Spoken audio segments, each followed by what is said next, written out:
And we are live.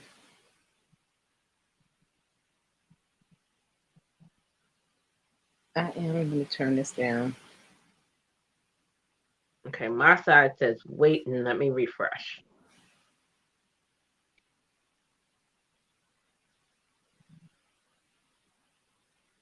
Okay. Yep, I'm showing live. Okay. Hello, everyone. Welcome in. Whoever's here, I'm going to look in the participant list. Right now, I see only me and you. Right. But in the chat, I saw Samantha's life. Yeah, she spoke earlier. Yeah. And it takes like almost 10 seconds for people to see it and come over. I shared it out. Oh, okay. Thank you. Mm-hmm. Oh, Lord have mercy. Let's put some music on there.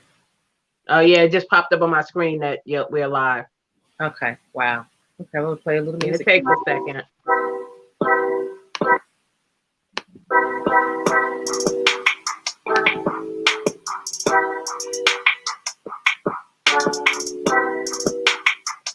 Hey, Angels Live. Hey, welcome. Welcome, welcome, welcome. Appreciate you coming. How are you today? Is that too loud, Vern? Okay.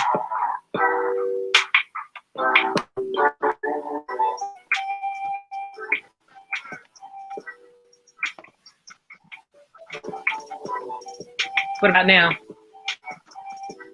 Better. Okay.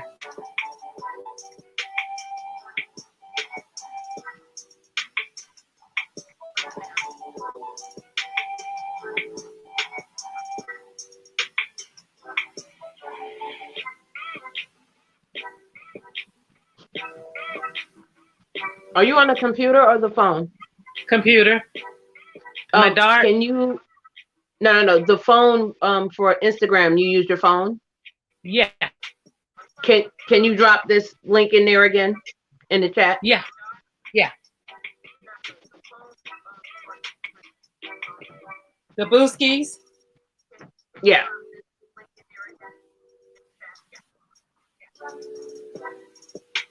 I can do it, but it's gonna kick me out. And I told Angel the link is in the chat. Oh, okay. I got it. Okay. I'll be right back. Okay.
Hey, House of X, how are you? Hey, Chef BC.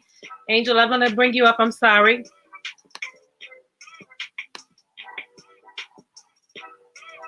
I'll go ahead and turn off the music in a few seconds.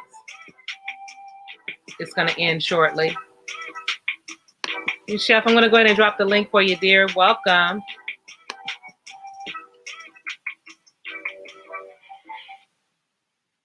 All right. Nice mellow music. Let's bring in the Friday. All right, we're good here. And I'm letting people up on the stage. If you're a guest, welcome, welcome. Hey, Angel, how are you? Can you hear us? Your mic is muted. Hey, sweetheart. Hey. Hey. How are you? I'm okay. Yeah, I can hear you. Good. You doing okay? How was your Friday? Yeah, I can hear you. Okay. Vern she had her mic muted, but she's off now. And when Chef comes up, you can change the setting of us around. Right. Okay. Hey, nephew Lauricia. Hey, sis, how you doing? Okay. Welcome. Thank you for coming. Welcome, Let me welcome, go out welcome. and come back in because I'm getting Feedback. Make an sure your echo. YouTube is muted.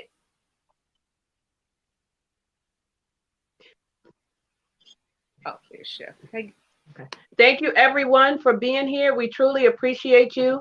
hey This fam. is Eat to Live Strong and Vern's Junk Closet, and we are going to be presenting to you just some information on COVID-19. Some of our panelists either has had and contracted COVID-19 or is still currently going through it. We are not professionals. Please see the disclaimer. I don't know if she pinned it, but we are not medical professionals. We are just giving you our experiences of what we have went through. And we hope that this helps you in any way that it can. And again, we thank you all for being here. Please share this live stream out. It is going to be very informative. And again, we thank you all for being here. Thank you, Vern. Thank you.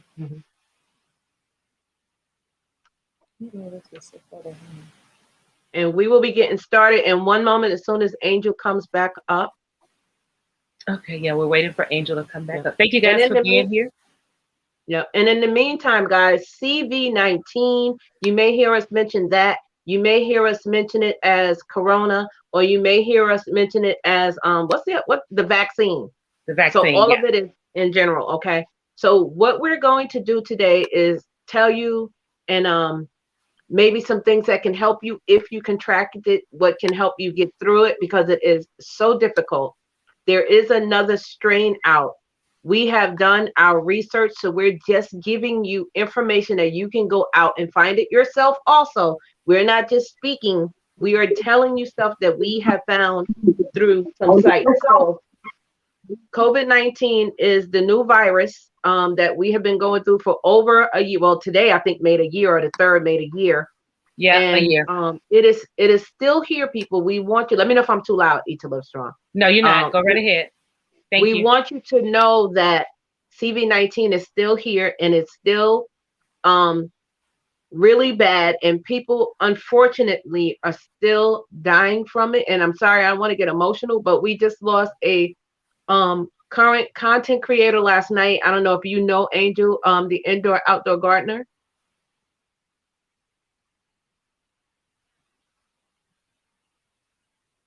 Can you hear us, Angel?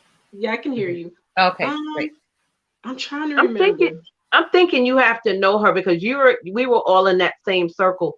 But unfortunately, she gained her wings last night, and I totally was not expecting. You know Shawana's Creator Circle?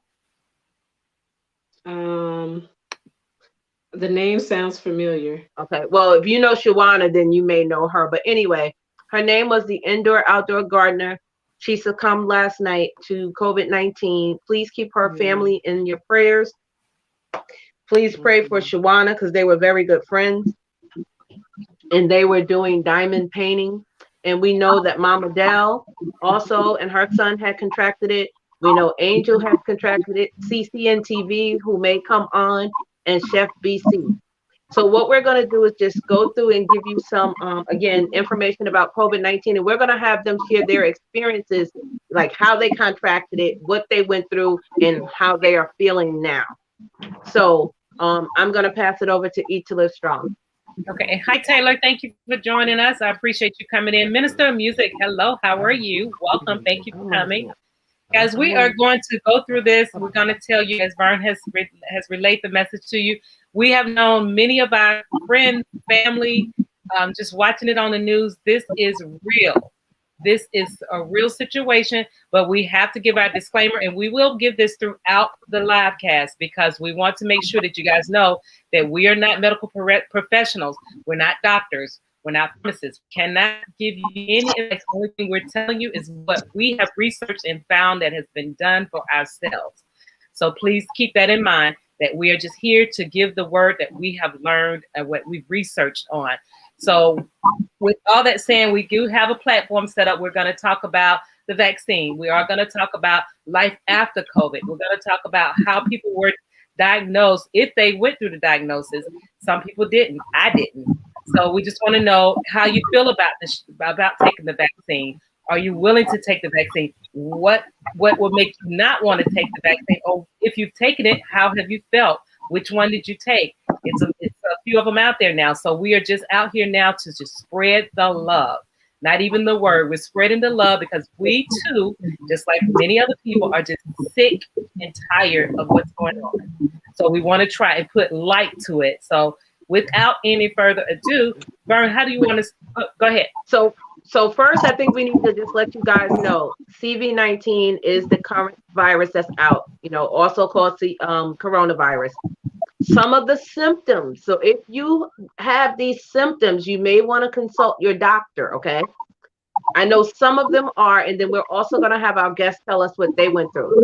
So some are severe fatigue, not just tired, like a severe fatigue, a terrible, terrible migraine that lasts for 3 or 4 days, a fever, which is for adults, very, very high fevers, a cough, severe congestion, and body aches. Now, there are more, but those are just some. So if you are feeling those, you may want to just say, hey, let me contact my doctor and either take the test or see how it is. I say if you're still feeling like that 3 or 4 days, you need to go get tested. Okay. So if you want to start with Angel, Eat to Live Strong, I'm fine. And Angel, you can start however you like. Like take like 3 to 5 minutes, and then we'll pass it on to Chef.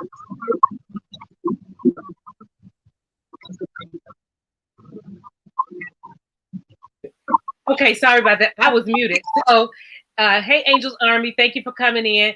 I am going to go ahead and roll it out to Angel. I am going to mute my mic so that we won't have the feedback. And guys, if you have questions, you're welcome to put it in the chat. We will answer the questions, and we will let people come up on the banner on the stage, but we have to let the invited guests to come up because of their time. We don't want to overflow into their time. So I'm going to go ahead. The guests that are not talking, can you just mute your chat until they come on? And welcome in, Chef. Thank you so much for being here. Thank you, Angel. Again, we just want to get this information out there. So thank you. We're going to let Angel talk first and everybody else mute their mics. Right. And hey, fam. Hey, Chef's family. Hey. So I'm going to go ahead and mute my mic. And we see that there's Curly Lady's bags came in. Welcome. Thank you for coming. And the floor is yours, Angel. Okay, so I guess the first place I'll start is with the symptoms. Now, keep in mind, I was diagnosed with coronavirus back in July 2020. I actually started having symptoms towards the end of June 2020. Like the last 2 weeks of June, I started to experience severe body aches, like my whole body, every joint in my body hurt. And I didn't really understand it because generally I take a lot of supplements, black seed oil. I just take a lot of herbal supplements and things. I also was using supplements to help with joint pain. So I was like, man, none of this stuff is working. Like, what is happening? And over time, like by the first week in July, I started to run a fever. And I started to have like nausea, diarrhea, and fever. And by, I believe it was July 5th, I started to notice that my breathing was really labored. I started to experience shortness of breath, and then my color started to change. I started to look kind of grayish, and my breathing, and I should say this, I am asthmatic. I do have asthma. So I noticed my breathing really changing. So I did a telehealth visit. And by the time I did the telehealth visit, I believe I did the telehealth visit on the 5th, my lips were blue. And the doctor said to me, I think you have coronavirus. And I said, but I haven't been around anyone. I don't think I've been exposed to it because once they put the shelter in place order in, I stayed in the house. So it was like the only place I had gone was to the grocery store, and I always wore my mask, sometimes 2 masks, gloves, came in, showered, did a nasal wash, all of that stuff once I was back home. And I was only going to the store like once every 2 weeks maybe. So it was like, well, where did the, I don't know. Like I was thinking it was the flu. And when the doctor said, you need to go and get tested as soon as possible. And he said, I will email you the paperwork and give you the information for some sites where you can get the test done right away. So I went to an urgent care here in Vegas, and it was a sputum test. And they said you should have the results back. We generally get them back in 24 to 48 hours. However, if you start to feel worse before these results come back, you need to go to the emergency room. The nurse that did the test said you probably need to go to the ER because you don't look, your color is not good. And I said, okay, well, all right, I'm gonna go home and I'll be okay. That was a Sunday when I got tested. By Monday, I could not breathe. My oxygen was very low. I have a pulse oximeter, so I was checking my oxygen. My oxygen was around like 87 to 90, which is low. It's starting to drop. And I said, I don't feel well. And I told my son, I said, call the paramedics because I really couldn't breathe. And he was afraid. My oldest son, he was like, Mom, I think you need to go to the hospital. So the paramedics came, they took me right away. They said, yeah, you definitely need to be seen. And they asked me about my COVID diagnosis. And I said, well, I haven't got the results back yet. And they said, well, it doesn't matter. We're taking you in. So they took me to the ER.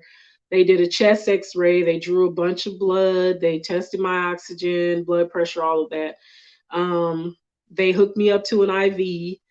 And they said, just based on the chest x-ray, the ER doctor said, you have pneumonia. There's definitely pneumonia, which is an effect of having coronavirus, especially when you have respiratory issues. So, they sent me home because he actually asked me if I wanted to stay. And I said, no, I don't want to stay. He said, well, we don't have beds, so you may have to sit in the waiting room for a while. Please keep your mask on. But we don't have beds right now. And I'm like, no, I can go home. So they gave me antibiotics and antiviral because of pneumonia. So I went home. I went and picked up my medicine. I came back home. They called me Tuesday evening and said, you have coronavirus. You tested positive. And I said, okay, well, I've already gone to the hospital, but I'm not really feeling better. And they said, listen, if you are not feeling better and you're still short of breath, because I could barely talk. And they said, you need to go back to the hospital. So I gave it a day or so. Wednesday rolled around. I couldn't sleep, couldn't lay down. The fever, I got a really high fever. My fever was almost 104.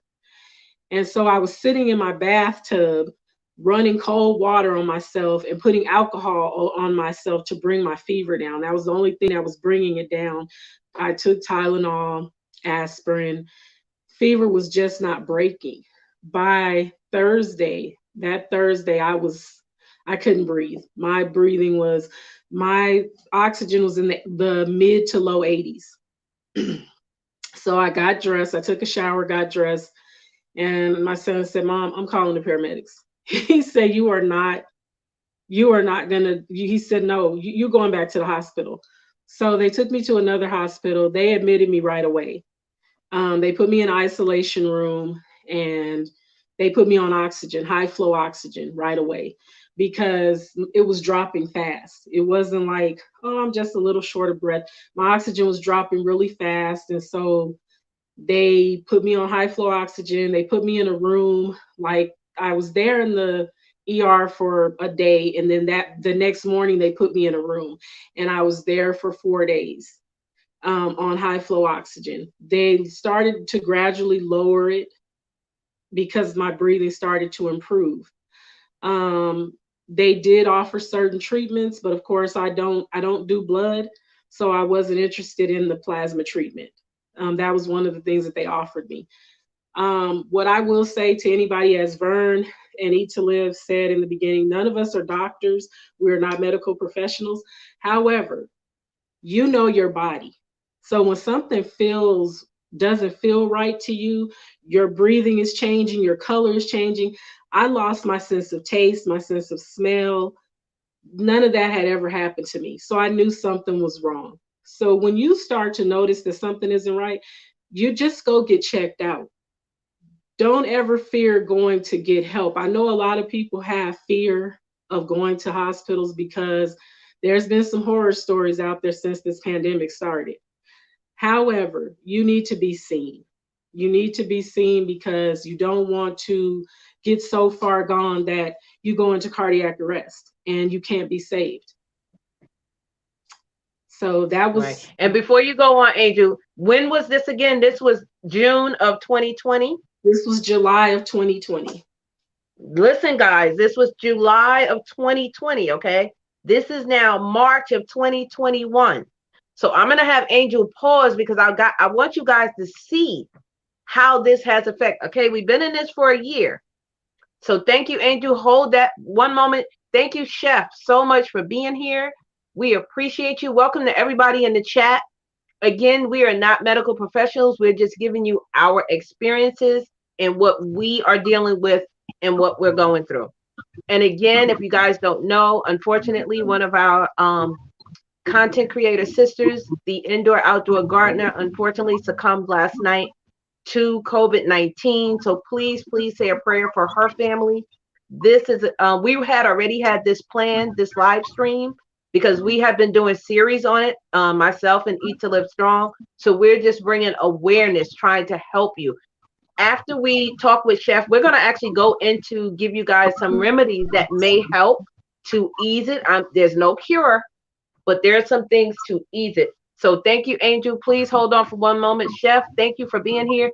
Can you give us a little like timeline of what happened to you and how you noticed that you was CV-19 positive or that you knew something was wrong? And again, thank you for being here.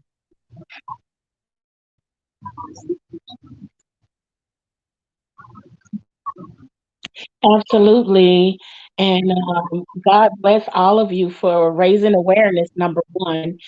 And for the other guests on the panel, to God be the glory that you are here. That I know that Chef, do horrific you have feeling. YouTube on in the back? Do you have it on like on a computer or another phone?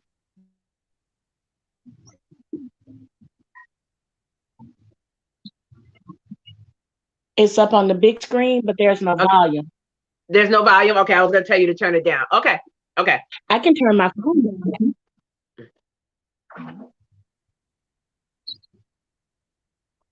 Let's see.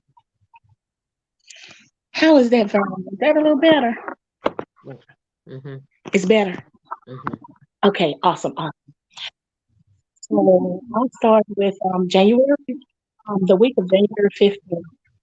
I had a client that wanted to switch from a regular diet to vegan. I invited her over because a lot of times I'll do a private session.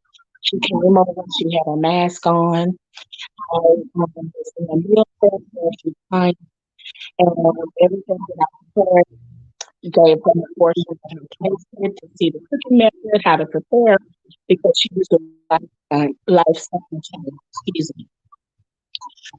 At the end of that, we began to clean up, and she came over to the sink with me and said, "Let me help you with the dishes."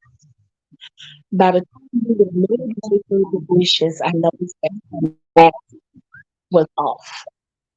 Normally, it requires everyone's gone except for when they're actually eating, because we can actually eat safely apart. 3 days later, I started feeling like a 18 wheeler was sitting on top of me. And I was like, man, I'm really tired. I need to get some rest. Mind you, outside of the business, I have a corporate job. I'm on the phone with my corporate job, breathing a little labor. I didn't think anything about it. 5 days later, full blown into it. Fatigue, fever, coughing. I can hardly get up. Mind you, Gigi, my mom, we call her Gigi. I take care of my mom. She's 86. I have infected my 86-year-old mom who's on dialysis with another pre-existing condition.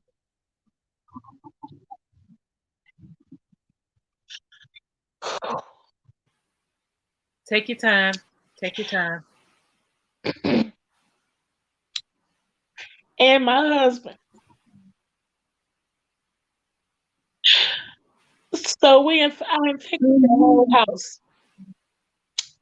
And the lady, my, my client, she's an elderly caregiver, and the healthcare worker that came to their home infected her grandma. That's how she got infected. So when she came, she didn't know she had it.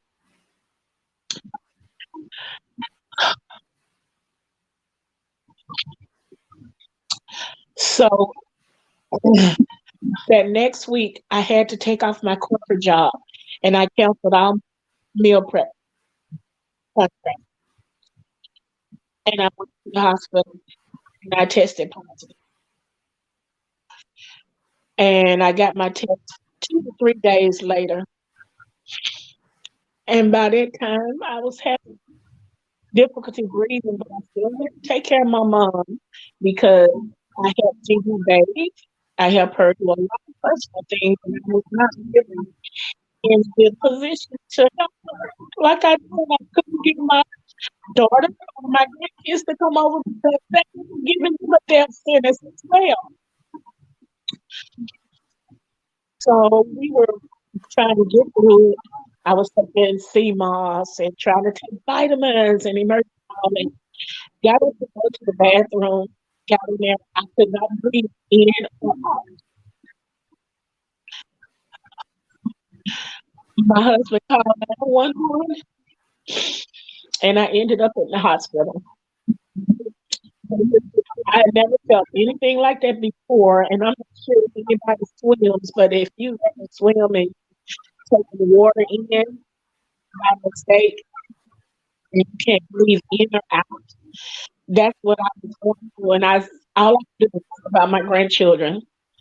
I reached over in the sink and started throwing handfuls of cold water over on me, and it looked like that shocked them and enabled me to breathe. And when I did that, I was and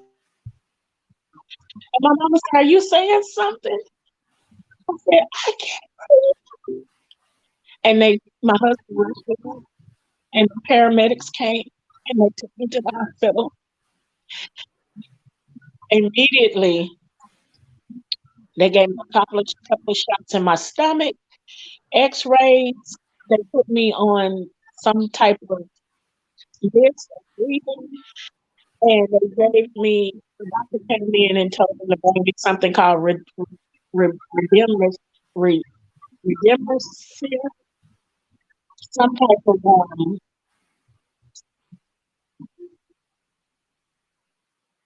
they gave me that, and then he said, "We're going to have to admit you." But that's not the kicker. Okay, I had COVID-19. They admitted me and they kept me. I also got pneumonia, tachycardia. So now I'm going to a cardiologist right now for my heart because it affected my heart. So not only do I have C-19, but they call it COVID pneumonia as well. The second or the third day in hospital, those rounds of redemption, however you pronounce it, it started making me feel better. And the doctor said, "I know you want to get back on the hormone. If you promise to follow the regimen that I give you, I will let you to finish recovering." But let me tell you how good God is, please. My mom, who's 86 with the pre-existing conditions, who also has COVID, that's on dialysis, she only had a little fatigue, barely had a fever.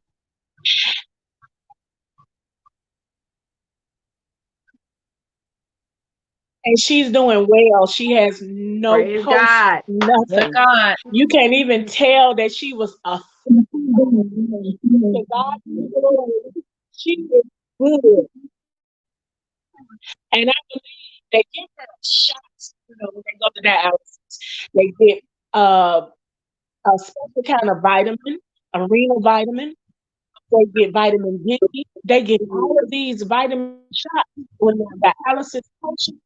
And I believe that's what saved my mom because she almost died twice last year, not from COVID, but she had a heart attack, her kidney shut down. She had a sepsis infection. They called me to the hospital when it was closed down to tell my mom about it. They buried her. They even finished looking at her and said she wasn't going to make it. She got through that and she got through COVID. I'm on the mend now. I'm feeling so much better. But I tell you one thing, C-19 has done. It has suppressed my pain. I thank God for it because I never experienced not being able to breathe. And when Angel Lives was saying about her oxygen level, she couldn't breathe, it just gave me chills and took me back to that moment. Thank you. Hold on for one moment. I'm going to have you mute your mic, Chef.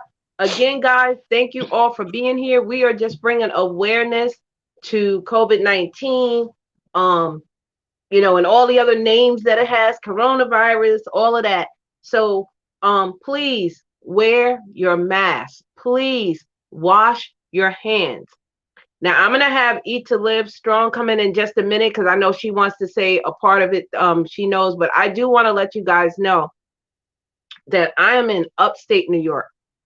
My son, who has special needs, and my mother-in-law, is in New York City. And we've been going through this again for a year. Well, I found out about, this is what, March. So I found out in February, I would say the first week of February, that they both tested positive. Now, they don't go nowhere. They're in the house. She's in her late 70s, like 78. And my son is 31. But like I said, he has special needs, so he's there with her. What happened was he was at his friend's house who also has special needs. And the father of that young man died from COVID. But they didn't tell my son, don't come over here. You can't be in the house. So he got sick. And when my mother-in-law started feeling bad, so she's a smoker. And I told her, I said, Ma, it could be a blood clot. You need to just go. Well, lo and behold, it turned out to be COVID. But I don't know if you guys know, blood clots are also a part of having CV-19. So we're going to get into some more of what little things is that. But we thank you guys for telling us your story. Before we go back to Angel, I'm going to let Eat to Live Strong say, because I know she wanted to speak on either someone that she knows that has it or some symptoms. Eat to Live, you there? Yes, I am here. I am here. Okay. So yes, I did, and I thought she was going to be able to come in, but she may be still on the road. But again, guys, this is serious, and I know many of you that are on here are aware of this. Hello, Positive Pusher. Hello, Living Better. Welcome, welcome, welcome. Thank you for coming. There is many situations, and I don't think I've even told Vern, but with my nephew in Texas, 17 years old, they finally released the reason for his death was COVID. 17 years old. Shut up. Was not sick. He was active, and just out of the blue, didn't wake up one morning. They finally did the test because they didn't have a choice, because now they're trying to keep a number on how many people are passing from this beast. So they did the examination, and he did pass away from COVID. 17 years old. There are other people that I have been in contact with, and I did get permission to say what their symptoms were, but theirs was basically on the actual vaccine. They had it, and then they got the vaccine, and we were going to talk about the vaccine. Do we want to do the vaccine now, or we want to continue to talk? No, I want you to finish. I'm going to let them finish their stories and then we'll go into that. Okay. But also don't forget about the content creator. We won't say their name, who told you their story, and you can tell us that too. Okay. So yes, they started out with I don't want if I give the name where they're working at. So they're in an environment that is a lot of people involved with the environment. They were practicing social distancing and masks, but in the environment, it's pretty much impossible to not contact it.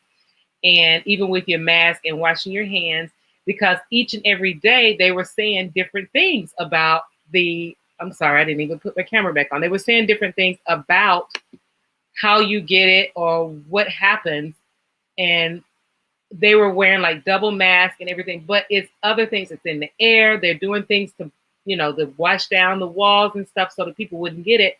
But when you're in crowded spaces, you can still, there's potential that you can still get it because there's no cure for it and there's no way to stop it. So the best thing is to just, do the things that they tell you to do. But as soon as you get in, to come in and change your clothes and whatnot. But this person was working in an environment that it was heavily with people, and they caught COVID. And then they had to go through a series of where they had to get the oxygen, and they to this day are still dealing with the aftermath of COVID. She's still having problems with breathing. One is still having problems with being very fatigued. Just unbelievable. She actually ended up in the hospital, and they gave her a dosage of some kind of medication that affected her blood sugar level, and she went into a diabetic coma. And then she came out. They got her out of it. She came out of it, but still, it's the fact that you're beating one, you're knocking one down, and something else is coming out of it. So that's the one thing that people are not understanding. Not only are you supposed to be protecting yourself from this, but if you are to get it, other things will happen with it. And there is someone in the audience now that had a whole family just recently with COVID. Now she's going to put her information in the chat because she's not going to come up. She's got her hands tied. She can't come up. But her whole entire family was affected by it as well. I think a couple of them were elderly people, and they were in ICU.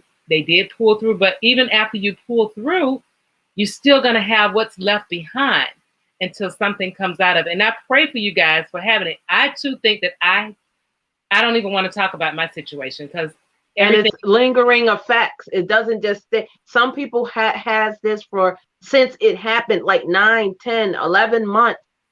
Right. Some of the effects are like the black toe, the breathing issues, the still feeling the fatigue. You can feel fine today, and next week you can feel like you have it all over again. And then we have the new strain, and then we have the shot. Some are 2 shots, some are 1 shot. Yeah. So please, everybody, please wear your mask. It's not only to protect you, but it's also to protect the other people. Yeah. Just like they said, one person in the family gets it, then everybody gets it. Right. And especially the elderly people. And I found out today, Eat to Live, and this is another thing that's pissing me off with it. There are not retail workers, people that do the food, like the grocery store workers. They still are not able to get the shots. Why? They've been in the pandemic since it happened. Right. Like, what are you tracking it? Why is it that everybody can't just walk in and get it? Why does it have to be tracked? Right. I also read an article, guys. Hey, Natural Way, welcome. Thank you for coming. I read an article today from the CDC and from WebMD that they've had COVID longer than the COVID has been such a big thing. We all know it's been around for a while, but they had the symptoms like years ago, and the symptoms are coming back on them because, like we're saying, it's never something that you will fully get rid of unless there's, God is in control, of course. But then if we have something that they finally come through with another vaccine or something of that nature, but it is just really sad that you were sick 5 or 6 years ago, and then it comes back to hit you, and you're like, wow, really, what happened? And that's what they're saying, that it just never leaves your body. It never leaves your body. Hey, just It kind of reminds me, and I know Chef and me and Shelly, Angel, you might not know, but back in the day when people had walking pneumonia, they would be walking 1 minute, and next week they would be deceased because they had walking pneumonia. This was like back in the 70s. It was a prevalent back in the 70s where somebody would say they caught a cold and boom, the next week they were deceased because they had walking pneumonia. This is kind of what it reminds me of. right, right.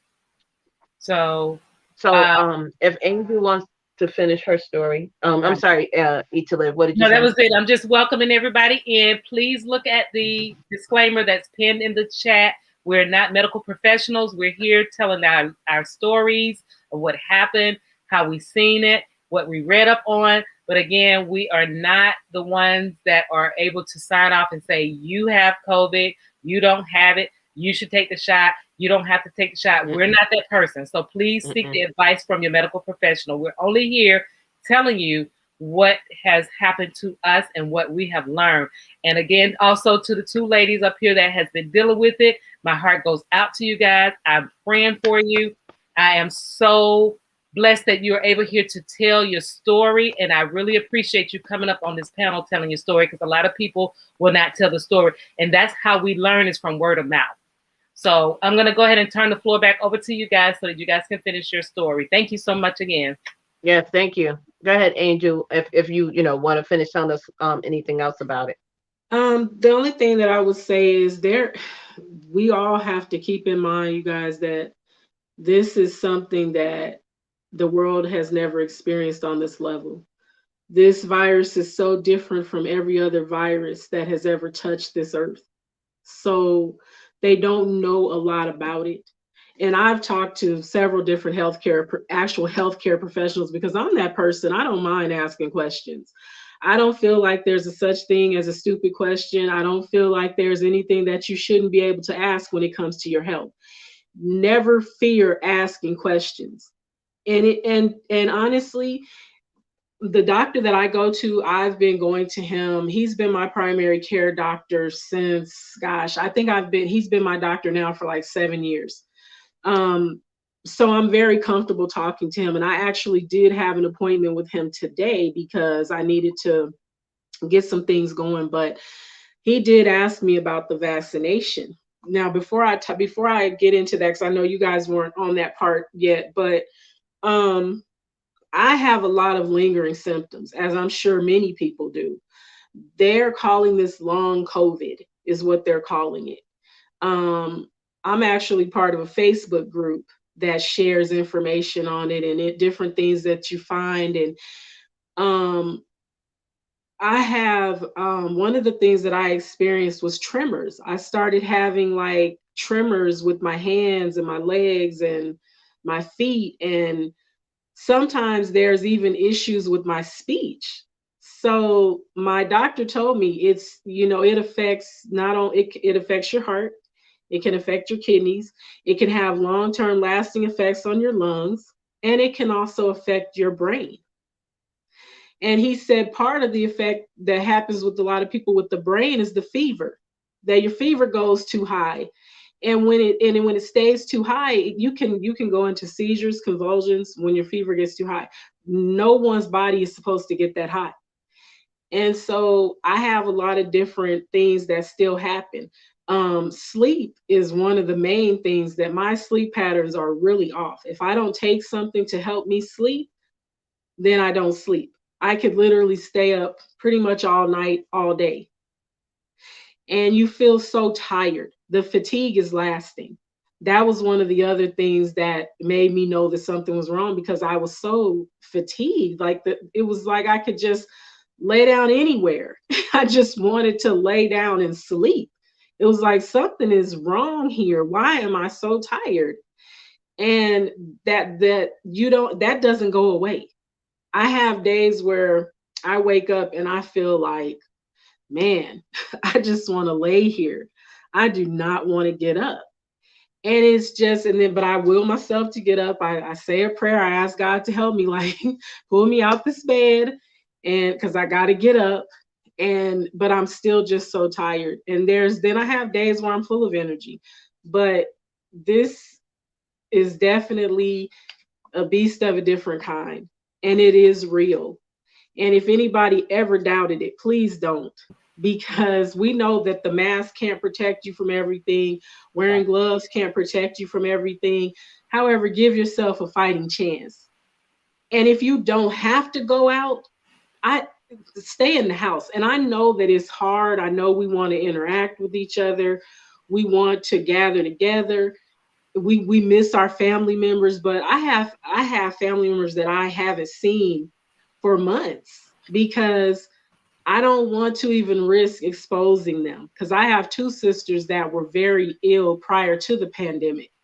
And so once this started, I was in fear for them. I wasn't really even worried about myself, but I was just really like, wow, my sister, because I have a sister that had cancer. And so I was like, I don't want anybody around her. Like, I don't want to go around her. Y'all not going around her, because I know her immune system is weakened from the radiation and the medication that she was on for her illness. So, I do have a question for you, Angel. mhm, Do you know, or do you think you know how you came into contact or contracted it my kids, my from them kids, being out? hmm because Mhm. they, listen, they're Wow. 26 and 18.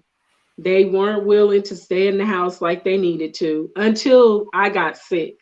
And once I got sick, they had to quarantine because they didn't have any symptoms, but I'm pretty sure they probably had the virus. But they're young, they're healthy. So they didn't have any type of symptoms. But the doctor had told me, you need to let your kids know they need to quarantine. Yeah. And I feel like it came in on them. Well, here's the thing too. Sorry about that. The kids, the younger ones, think that because they're young, that they are invincible. That's not. They may not even have the symptoms. They may just be carrying the germ and never get sick until later on. There is Yeah. no rhyme or reason behind it. They just don't think that they can get it, and it's just, it floors me that people think that way. But you also mentioned about the fever. That is like the number one thing with fever. Now, see, I never get fever, never. If I go over 94, then that's considered a fever for me because I don't go over 93. But they also, as children, when they grow up, if they get a fever, if it gets to a certain temperature, you have to rush them to the hospital because it does affect the brain. Yep. So you're so right about that. So go Yeah. ahead. I'm sorry. You can go ahead and continue. No, that was really just it for me. I just, there are lasting side effects to this, and it is, we're human. So it is scary when you can't breathe. It's scary when you have a fever and feel like you, because I'm gonna be real honest with y'all. I felt like I needed to get my affairs in order because I felt like I wasn't gonna be here. And I actually told my kids, I said, you guys, I need y'all to be strong because this, I'm not feeling well. This isn't looking great. It ain't looking good. Because there was moments where when my breathing got so bad that I couldn't, I mean, because I live in a two-story. So it was like I can't go downstairs. Because if I go down the stairs and have to come back up, that's gonna wipe me out. I did that and I had to sit on the top of I just sat down. And I sat there for probably an hour trying to catch my breath before I crawled into my room because it was like I can't breathe. So this thing, it affects everyone differently. No two people have exactly the same experience, but the one thing that I do know with most people is the breathing. It affects your breathing in such a way that I never had, even having an asthma attack. This was like, I can only compare it to being drowned. Like Chef was saying, filling up like you have water, like you've taken in too much water, like when you go swimming and you accidentally take in some water. It was that feeling. It was the scariest thing to feel that way and to see my oxygen dropping that low, because it had never done that. Even with an asthma attack, it never dropped that low. And so when the paramedics came the second time, they said, nah, you got to go because your saturations are too low. And you don't even, I honestly, I don't know. Like, I just didn't expect it to happen to me because I stayed in the house. I didn't even understand, like Vern was saying with her family members, they didn't go anywhere. Her mom and her son weren't around anybody. They didn't go. But the thing is that if you're you got to keep in mind, some of us are using grocery delivery where you may have food delivered.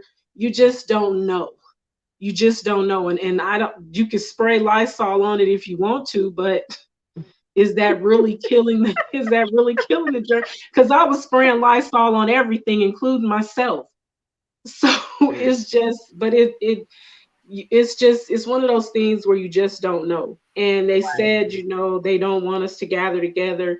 They're saying that, like, people having big gatherings, so many people are testing positive after those gatherings. So it's like, we just have to put that on hold until this goes away, because it's really numbers are climbing. The numbers are not falling like they expected it. And we have been in this for a year. Right. We've been in this for a year. So and that's what I wanted people to see. You had yours back in July. Chef had hers just 2 months ago, January. Oh, wow. Guys, wear your mask. We have to stay safe as we can. I know I freak out when I go to the store, and sometimes I'm human, I forget. And I walk in the store and I'm like, oh crap, where's my mask? Like, not thinking. And then I run out and now I'm like freaking out. Even though it's 2 seconds, it's psychosomatic. Your mind is like, oh my God, like, what did I just do? Yeah. But it also, people think that they don't hear about it as much, or the numbers didn't spike up really high. And then some of these states are removing the mask rule, which is asinine. We're going to get into that. So people just get to thinking about, oh, it's okay, we can go out and do this now. That's not the case. And even like when my friend was asking, she never went out the house and she got it. Never left her house. She think one of her children brought it in. But then she also said when they didn't come, she said they didn't come in but once, and they didn't, like I said, only take one time, baby. Only take one time. Like getting pregnant. It only takes one time. One time. And she was like, well, I thought it was the mail. So, I asked when I was going through my phase, and I was like, yeah, only thing that could have happened with me is it came in through the mail, because when brother man come home, he don't come through the front door. He go right down to the basement. He used the bathroom down to take a shower and put his clothes in the washing machine right away. That is just the point. You do not come. No, you don't have no kisses, none of that. You stay away. You good. You home. I'm glad you made it safe. But no, you cannot predict it. So it only takes one time. And when stuff happens, it happens. So just, people think it's because it's slowing down, they can just go out and do anything they want to do. And it's actually not slowing down. It's just that they're not reporting it as much as they should, because when you look at the numbers and you see there's still 300-400 people in the hospital from it, that's not good. But then there's also people that don't even go. It was like, even like with Chef, she probably wouldn't have gone even if the breathing wasn't labored like it was. They probably wouldn't have gone. Before Chef starts, Eat to Live, can you take that comment off the screen? Oh, there's a comment? Yeah, on my side, there's a comment on the screen. Hang on, let me see where it was. It was next to Lauricia. If you just click it. I don't even see her comment. Just click on another comment and then click off of it. It'll move. Okay. And now move it. Okay, sorry, guys. So I want people to see the name. So Chef can finish her story, and I want you guys to listen and understand. These 2 young ladies actually were diagnosed with COVID. Okay, it is still here. Please do not take it for granted thinking, oh, it's summertime, it's hot, we can, because I see people go in the store, they don't have on any clothes half the time because it got real warm there. Damn near don't have on no clothes. And I'm like, you can still get COVID. Like, you're not even dressed. Like, what are you thinking? So I'm gonna mute my mic, and I'm gonna let Chef finish her side.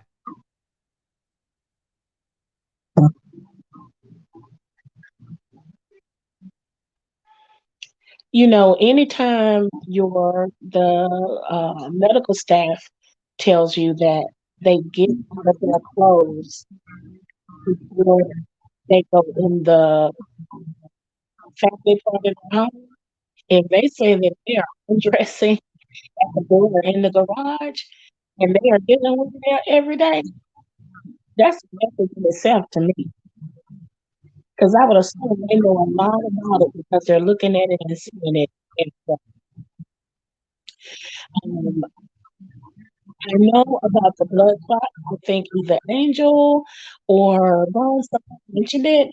I have a table full of prescriptions over there, and one of them is it replaces the shot they were giving me in my stomach in the hospital, and it's a blood thinner, and it's for blood clots. So that is so true. My breathing still isn't right. I'm actually using a asthma pump twice a day.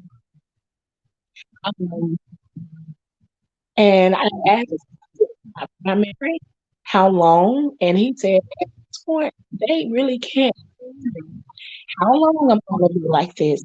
He said some people post COVID are running 3 months, 6 months. He said some people that had it the first round when it hit the states, they're still suffering from it. So, I said, hey, I got a business to run and I have a corporate job now going on 3 months that I have to get back to. So he told me that he could give me some dates or even an estimate when I can return to normalcy. I just started getting back in the kitchen when I received my negative test.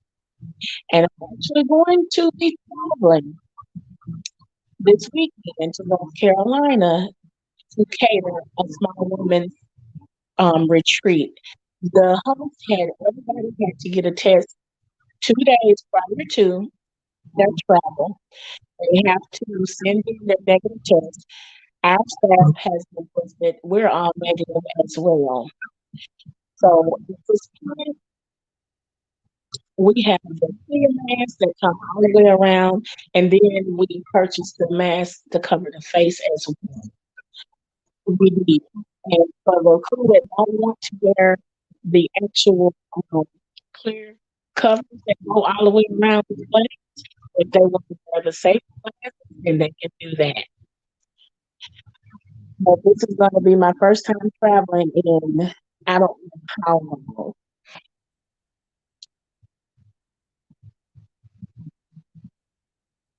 And I'm going to put my feet in the water and see how everything goes, how it works out. And this is going to tell me if I'm actually going to do.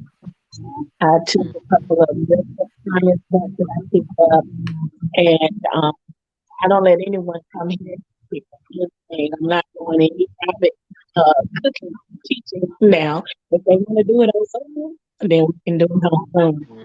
But coming even into the house anymore, I can't do that again. And the retreat that Brittany and I travel to, we have our own kitchen. There are 3 floors, so no one will have to come up to our area.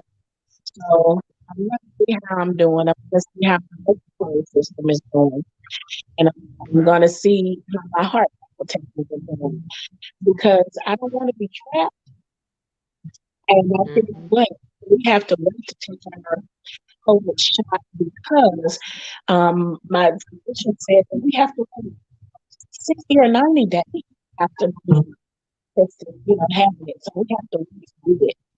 So I think I'm going to be May before we can take it. But he also said, the cardiologist said I should get the Johnson.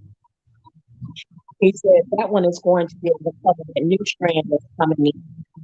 So I'm like, oh boy, I need to read up on that. And I don't know if you guys have heard that, about the Johnson and the Johnson one. He told me that he would recommend me to take that one. So I don't know. I have a lot of research to do. Well, we're gonna definitely be praying for you, and I want to ask you guys opinion on this too. the mask, and I sent it to Eat to Live Strong. So Egypt Sherrod, who she's, I want to say a celebrity, but she does the HGTV thing. So she was in Georgia at her daughter's daycare. The video is out there, and she went to the school because she wasn't ready for her daughter to go back to school yet because she's little. She's under 6, I think she is, and she went to the daycare and asked if she could look around. They said yes. She went to look around, and she went to one of the classrooms with the glass, and there were 3 adult teachers, and they all had their masks down here. None of the kids had on masks, so of course she was shocked. When they saw her at the window, they pulled it up. So of course, you know, she kind of like, okay, all right, and was leaving. And they asked if she was going to bring her kid in. She said absolutely not, because the teachers didn't have the mask on. They didn't pull it up until they seen her. So what are they doing when she's not around? Wearing your mask down here is incorrect, people. Wearing your mask here is incorrect, people. Wearing your mask or doing this, and I hate this. This pisses me the hell off, and I'm sorry for my French. When people go in the store, that's not a covering. That is not a covering. Wear a mask. Please. No one wants to go through this. No one wants to get this virus. I mean, children it does not care what color you are, your age, or how much money you have. You could be black, white, you could be rich or poor, you can be old or young, and in between. This thing has no respect of person. Okay? So please stay as safe as you can, people. Right. Which means we have to be respectful, because there was a thing on Good Morning America the other day. It made me so mad. 3 ladies in the back seat of a car of an Uber driver. The Uber man told them to put on their mask. They got upset about it, started raising all kind of sand, snatched, didn't have a mask on, coughed in his face. That was grounds for a beatdown. I'm sorry. I would have pulled that car over and I would have beat the out of them. Then they went back in the car. One of them went back to the car and sprayed the man with pepper spray because he asked them to put on a mask. First of all, when you get that could be attempted murder. Lift, they actually have it on there that you promised that you would wear a mask. So people just think it's a joke. It's no joke. When my life depends on it, oh, I would have been out of work that day because I probably would have been in jail because I would have beat the crap out of her. I would have. So it's things like all day I'm getting updates on my phone from WebMD and from Mayo Clinic and from the CDC about what's going on with this beast. And people think that it's not true. A lot of people still think that it's a myth. Okay, for those of you that think it's a myth, I think you should just go in one little circle and y'all stay there together. But don't bring this over here to me. Not even that. Look up how many people have died. All millions and millions of people. They didn't die. They died from something. Mm-hmm. So the man who thought that it was a joke and his wife caught it and his wife died within like 7 days. Yeah. Then he goes, oh yeah, now I know it's true. Okay. And I'm going to be honest, there's a content creator that didn't believe it until her family got it. And I'm like, are you kidding me? You're in the medical profession. You didn't believe it? Right. Nurses are getting it. Doctors are getting it. People are still dying, guys. People are still catching it and succumbing to it. The content creator last night, she succumbed to it, guys. Please be safe. I also want to say this because I thought I was watching World News Tonight, and one of the I have a friend that's a nurse. Go ahead. So this nurse, she was a travel nurse, and she's away from her twins, and her 2 other children. So she's got 5 kids. Her husband is at home taking care of them. She said something that resonated. She said, I tell myself that I only know how strong I am when all I have to be is strong. And that resonated with me. And it made me so sad that she has to be away from her children, her family, to go and take care of the disease. But that really stuck. I mean, I played it over and over again in the middle of the bed at 3 o'clock this morning, rewinding. I said, that resonated with me. So go ahead. I'm sorry, Chef. You go ahead and say what you were going to say, my dear.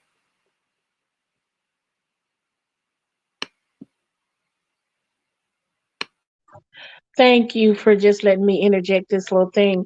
I have a friend that's a nurse. She caught it and she was so bad they wanted to intubate her. She told me that she didn't allow them to do that. She instructed them to keep giving her the Brutal treatment, and she checked herself out and she went home.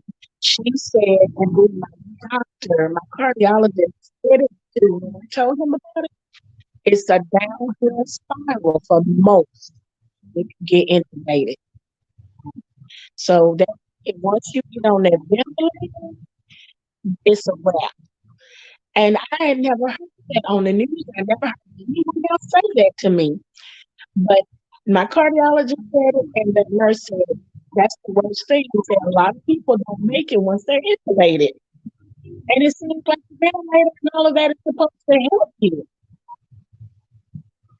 And that's why a lot of people were dying when it first came out, because it happened so fast and it came upon us like the night. It just pounded upon us. They couldn't give everyone a respirator. They didn't have that many respirators. They didn't have room. They didn't have a bed. They didn't have the space. But now what they're doing is telling you, if you are that bad, don't come to the hospital. They're telling you, don't come. And not to be funny, but they're saying if the person dies at home, don't even bring them to the hospital. Take them straight to the what is it? The coroner's office. The coroner will just come and pick them up. That's they did a thing take here in Vegas. They said if it was on the news, actually, not just here in Vegas, but in California as well.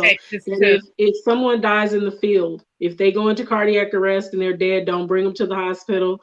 You have to call the coroner's office for their body to be picked up. At this point, hospitals are still at capacity. Yeah.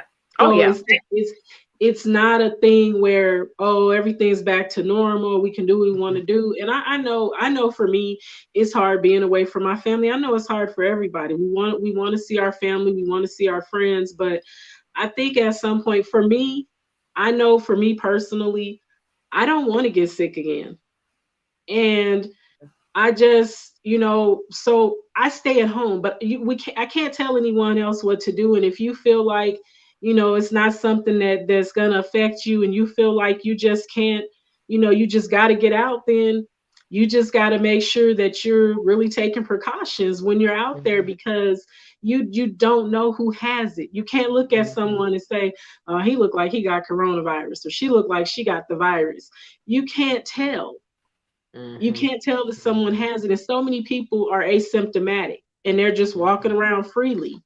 And then those of us who have underlying health conditions, it jumps on us and almost kills us. So, and with the thing with the ventilator is, as Chef was saying, my mother died on a ventilator. She was on a ventilator the whole month of March in 2012, the year that she passed away, after having quadruple bypass surgery. And that was the hardest thing, because what it does is your body starts to break down. She has systematic organ failure, and they were doing dialysis. They were doing all these things to try to keep her alive. And ultimately her body gave out. Our bodies give out. And it does, the ventilator does, some people come off, some don't. It's a Band-Aid. But they try not to keep you on, but for like 5 to 7 days. Before we go into anything else, can you please highlight that comment from the positive pusher? Because I'm kind of like pissed right now. Not at her, at the comment. Yeah. So she says, that happened. The governor in Texas has lifted the pandemic ordinance. First of all, it's still a pandemic. There's places in Africa, in India, that still doesn't even have the shot, the COVID shot. So that's one thing. So for you to lift the ordinance when Texas was one of the biggest states like New York and California that had the virus, and then it says social distancing or no longer required business can operate at 100%. Isn't that the same one that took his kids away when And left the scene of the water storm. and everything went? Yeah. Yeah, he's an idiot. I'm sorry. I don't agree with that. That's my opinion. I think it's wrong. This is still a pandemic, and some people still don't even have the shot. So why is he opening up the state 100%? Right. Everybody's not vaccinated.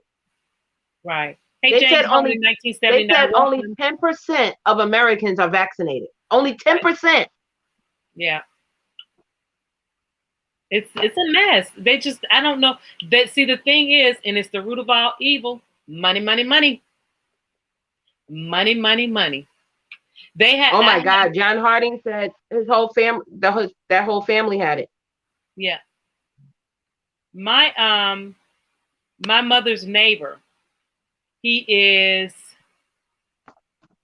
73. He contacted COVID. He got so bad with it, they called the ambulance. En route to the hospital said, we don't have any room. They tried to go to another hospital. We don't have any room. Take him home. They took him home and said, quarantine. That's all we can tell you. We can't give you no medicine, no nothing. You just got to quarantine. And he was in that house by himself with that high temperature. Didn't even send him home with any kind of medicine for the temperature or nothing. So I had to call him and say, look, tell him to drink this, tell him to do that. You know, gave him all these tools and tips to do. So luckily, or prayerfully, he's blessed that he's okay now. But the fact of the matter is they didn't have any hospital beds. They didn't have any room for him at the hospital. So the ambulance. Now, when was this? This is in Georgia. And no, my when now or last year? No, recently. Very recently. So they're driving around the city trying to find a hospital to take him to. Finally, by the third hospital, the ambulance was like, we can't do anything. And they say, take him home. We can't, we don't have anywhere for him. They had people lined up outside. Wow. Couldn't get no help. Well, I do want to talk about some things that you can do if you do get it or you feel like you're getting a tickle in your throat. Right. If you feel like you're starting to feel more tired than a normal exhaustion. If it feels like you ran a race and all you did was walk to the bathroom. You know, if you're that kind of tired. So steam helps with getting COVID because COVID is mucus. So don't drink or eat foods that are mucus forming like milk and cheese and stuff. Because what happens is COVID goes in the eyes, the nose, the throat, and down to your lungs. If you don't know, your lungs are in your back. So when people get COVID and they're laying them like this, that's not good. You need to lay them on their stomach and pat their back. You can stand up and put the steam. You know how you look over a pot and you put the towel over your head because you want the steam to come up. Drink orange juice, citrus fruits. That helps keep it down because it breaks it down because it's almost like an acid and it eats up the mucus. They have the hibiscus tea. I know I'm saying that wrong. Hibiscus tea. Hibiscus. Mm-hmm. Hibiscus. They have the elderberry. They have the black seed oil like Angel was talking about. There is a young lady that told us this, and I thought this was amazing. And again, be careful. You have to get the grade of oil that's edible. There's oil that you can use and put in your bathroom on the floor. So when the steam and you're taking a shower, it steams it up. That helps, goes all up in here. So you ladies can touch base on some other things that are good for the lupus. I'm sorry, for the lupus, for the this COVID-19 that can help, keep it down. I highly recommend green tea, warm tea. Stay hydrated. Hydrated. Move around. You may not feel like it, but get up, walk around because you don't want those muscles or those joints to get all tight and get you all in a pickle. Move around. Get the hydrated. Stay hydrated. Drink the ginger ale. Drink the green tea. You can also use different, like she said, different types of teas. Oregano tea is great. Green tea. You can do lavender. You got to relax, but sometimes you don't want to over relax because that will make you tired. Just basically Eat, just keeping yourself hydrated. That's the biggest thing. And don't lay on your back. Lay on your stomach. And sunshine. Go outside. The weather's getting nice. Stand outside in the air for a little while, at least 20 minutes if you can stand it. Or sit on your porch in a chair because you want to get that air, that oxygen coming up in your lungs. Right. But maybe Angel and Chef can tell us some things that they did. And I know Chef is on a delay, so you guys have to give her a second to answer.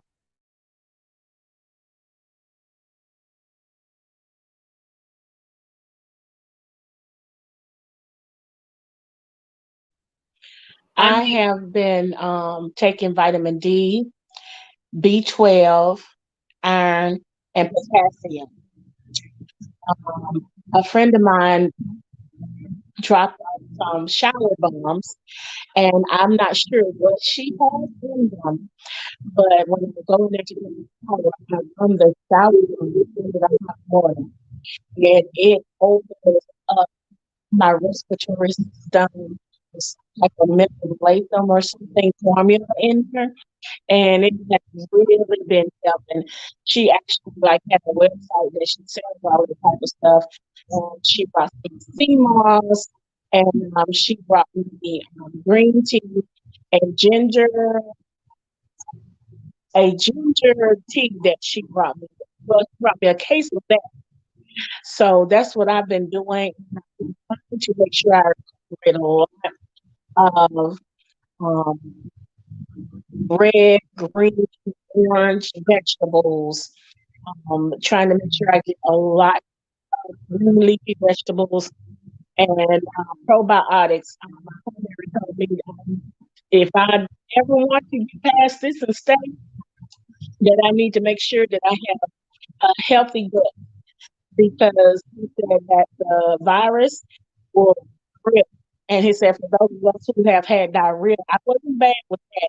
But he said, all of your good health is strength. And if you don't have good probiotics, you're not only are you susceptible to get COVID, and if you get to the strain, you're going to have a hard time fighting it. So, and you know what? I thought about, I had the bird flu. Remember the bird flu, H1N1, H1N1, they came out. I had that too. And I thought that was death on a stick. But it is no comparison to this COVID. But those are some of the things that I've been doing. And, right. The same nurse that I told you that checked herself out and wouldn't let them intubate her, she also said the same thing that you and you're and about laying on your stomach. That's what she did. She got up and walked every 2 hours. She got her sister to walk her every 2 hours. She got in a hot shower and she drank their tea and a special water that she ordered is some type of water. And she did that along with the same vitamin. It's scary. It's scary. It's scary. So I just want to say to John and Eat to Live Strong, you can chime in too. We are not here to tell people don't take it. We're not here to tell you to take it.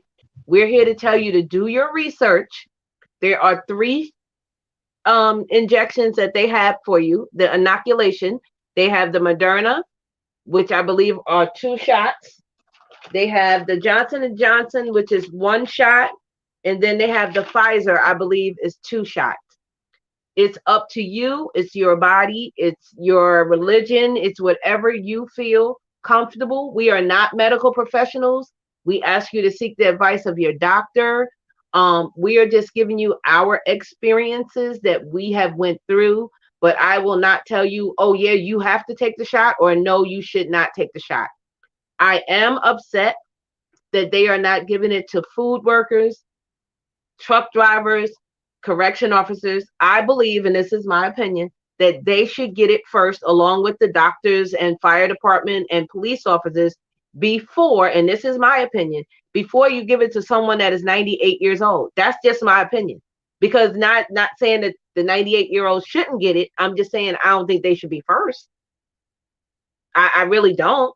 They 98, they live their life. I'm not saying that they won't live enough, they ain't gonna live another 20 years, but they'll live another, they can live up to another 5 or 6 years. But why give them the shot for COVID when you have people that are working directly with the public. And then they putting you on a list. Oh, you have to be this age. Oh, you can't get it to your this age. Oh, you have to be in this zip code, or you have to. I don't like that. That I don't like. If you're over 60, you can take it. Well, what about the person that's 58? They can't get it. Like why? I think it should be open. You should walk in and get it. I'm gonna let Eat to Live Strong, and then we're gonna tell you some things to be aware of that is going on with this shot. And this is very important, especially if you have older people in your family or people that may not be aware, that are homebodies that stay in the house. This is very, very important. So Eat to Live Strong, do you have anything you want to say about the shot? I know she had a call coming in. If she doesn't come on. So some of the things you need to be careful of is that they are offering the shot to come to your house to give it to you for $500. The shot is free. If you want the vaccination, the CV shot, can't hear you, Angel. Your mic is on. No, I just said I'm not paying $500 to possibly not make it from that shot. No, I'm just right. And I don't want anyone to think that, because I just put it in the chat, but your health is your business. If you don't want to take the shot, that's a personal decision to either take it or not take it. Just really quickly, I wanted to say this because I don't want to forget, because sometimes I don't remember stuff and I go on to the next thing. It's bad. With the vaccination, your primary doctor will have doses of that vaccination. And they are not going to send out a blast and say, I have it, come get it. What happens is you need to make an appointment. If you have a doctor, a primary care doctor that you normally see, make an appointment and talk to your doctor, because they have it. My doctor told me today that he will have the Johnson & Johnson vaccination, which is the one shot, next month. So it's up to me to decide by then if I want to have it. I'm on the fence about it. Someone put it in the chat and they were asking, were people going to take the vaccination? I'm still on the fence about it, only because there have been there was a woman in Utah, which is not far from Vegas. She was 39, a mother of one, no health conditions. She had the first vaccine, she was fine. She took the second dose and died 12 days later. Yep. Hank Aaron too. Remember, he took it and he passed. So I have to say that for me, having health conditions, that kind of stuff makes me not want to do it. And my doctor told me, he said, you have a right to fear it. He said, because because they developed that vaccine pretty quick. Too fast. And it takes years to develop a vaccine. And they've done it in just within a year. That's it's kind of scary. That's all I'm saying. And don't let anybody force you to, because as far as I know, there aren't any employers that are requiring it. They're giving you the choice to either take it or not take it. So don't let anyone make you feel that you have to. If it feels like it's not going to be right for you, then you have to make that decision to either do it or not do it. That's all I wanted to say. Right. Let me just finish reading these points. So again, read up on what is in the shot. Each shot is different. Moderna, Pfizer, and the other one. Now, if you have underlying conditions, if you have allergies, you need to read what is in there to see if that is going to affect you. I don't care if everybody say you need to take the shot. If there's something in there that say if you take that shot, that's the same thing. I'm allergic to tomatoes, so I know there's certain things that medicines I can't take. So again, please read up on it. If they are emailing you and they're saying, hey, we have the shot, come get it, that's not right. They're trying to get your medical information to go to the doctor and use your medical card. So check up on your elderly parents in case, because that's what they're doing. Okay. The shot is free. Okay. It's a government thing. It's free. You do not have to pay $500 for it. That is the black market. If they say they want your banking information, they do not need your banking information for the corona shot. They do not need your banking information, okay? And if they say they want to come to your house to administer it, no. And say it's $500, no. So in case you guys didn't notice, you can look on Good Morning America. You can look on the CDC site. All of this stuff is from there. We are not making this up. This is me and Eat to Live Strong did this research for you so you could be aware of it. Okay? We're not going to tell you anything that wouldn't apply to us. I know neither one of us would do that.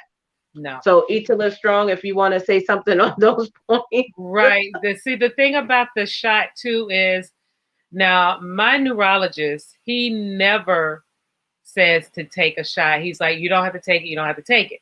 But with this one, he's been very adamant about me taking it because they're going to open it for MS patients in May. But I told them, what if I'm allergic to something that's in the shot? We don't know, because they give you this packet with all this stuff that's in there. What can you do to assure me that I'm not going to be allergic to it? Because that coulda, shoulda, woulda, oops, I didn't mean to. That doesn't play when I don't open my eyes the next day or the later in the afternoon. There were a couple of people that took the 2 dose. Now, I've heard a lot of negative things about the 2 doses, but again, I'm not a doctor. And again, everybody is different. That's why I tell people, if you're going to take the shot, because some of my family members have taken it.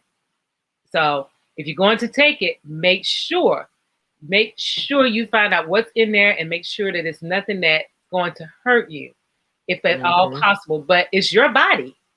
You can't, they cannot tell you, oh, you have to take it. Or because what they're doing some other things now. I read from the CDC sent me up an alert today that they're going to put it on your passport. Yeah.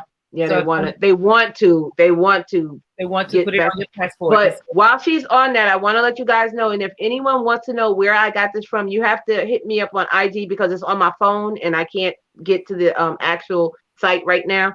But they said some of these shots cause blood clots. The inoculation, they're saying what to expect from the 2 shots. The second one packs a powerful punch. They said the second one is always worse than the first because it has those antibodies and your body's not used to this foreign substance. So your body's trying to fight it off. So this is from them. Okay.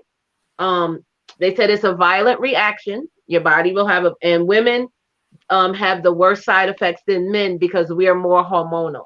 Right. So again, we're not medical doctors. Please do your own research before you just say, yeah, I want to take shot. You need to know which shot you want to take. Do you want to take the Moderna? Do you want to take the Pfizer? Do you want to take the other one? You have to choose for yourself. Okay. We can't tell you which one it's like taxes. We can't tell you what to put on your taxes. You have to sit down and figure that out.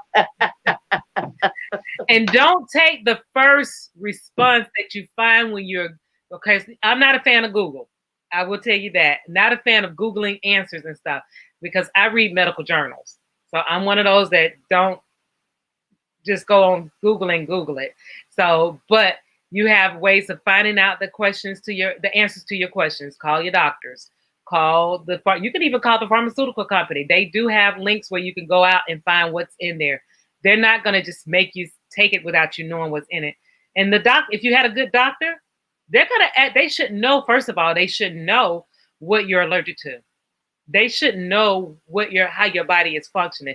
If you got a doctor that doesn't know this and they're flipping through the pages and say, oh, do you have this? You got a doctor that's got an overload of patients. You need to find somebody else. Because we did a video about the doctors. It's your body, so you need to make sure that you are getting the treatment that you need. I do have a question for Angel and Chef. How do you guys feel mentally now that you have contracted it, been diagnosed with it, you went through the symptoms? How do you feel in your mind? Like, are you mad that you got it? Like, why did I have to get this? Or tell me what you're feeling, because a lot of people don't understand. This is mentally, I'm not in no way comparing it to cancer or anything else. But what I'm saying is it's a disease that you weren't aware that you were going to get. So how is your mental state? Like seriously, if you feel comfortable saying it, if not, I understand. But how is your mental state? Let us know.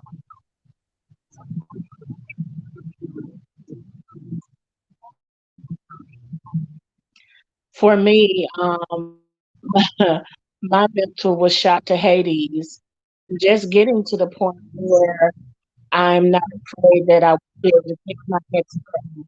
Um, for the longest, I couldn't get in the shower. My husband would run a bath for me because of the back easy.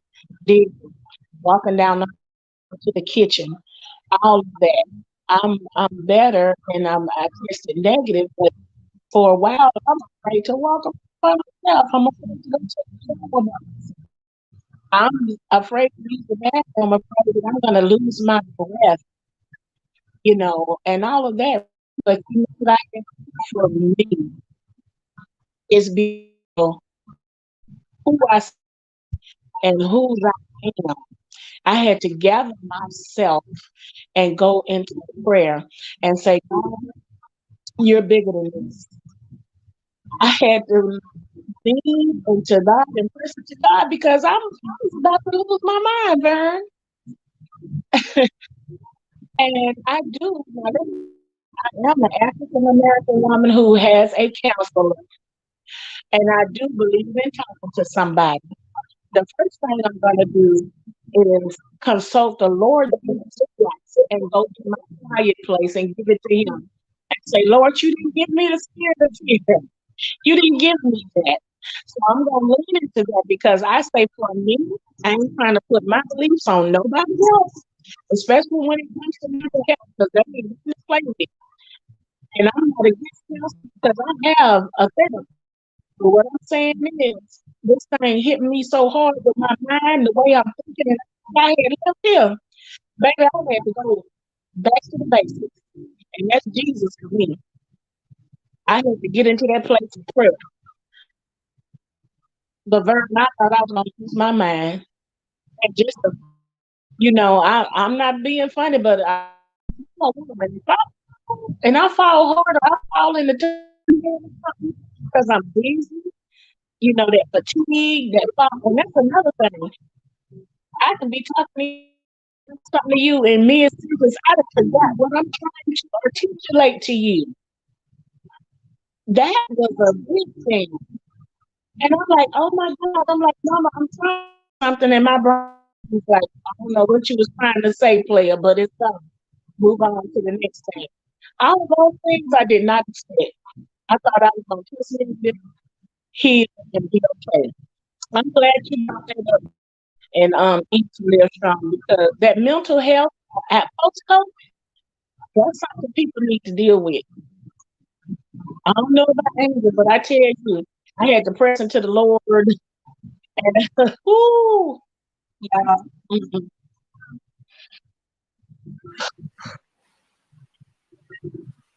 Thank you, sis. Thank you. Take it easy. Take your time. Thank you, Chef. Now you're gonna have me crying, girl. I think you know what, Vern. Let's take a Let me do let me just do something positive right quick so we can take our mind off of this, guys. If you even the panel in the chat now, we want nothing but positive, and I already know that it's positive that we wake up and that we're survivors. Give me one thing that COVID has taught you. Give me one thing that COVID has taught you. Can you just write that in the chat? I need to know what it has taught you, something that has made you, the pandemic. Let's just go with the pandemic. Let me tell you what it has taught me. It has brought me back to back when my ancestors were doing everything. They were growing their own stuff. They were doing their own thing and not having to depend on the stores. What was the one thing that you have learned during this pandemic?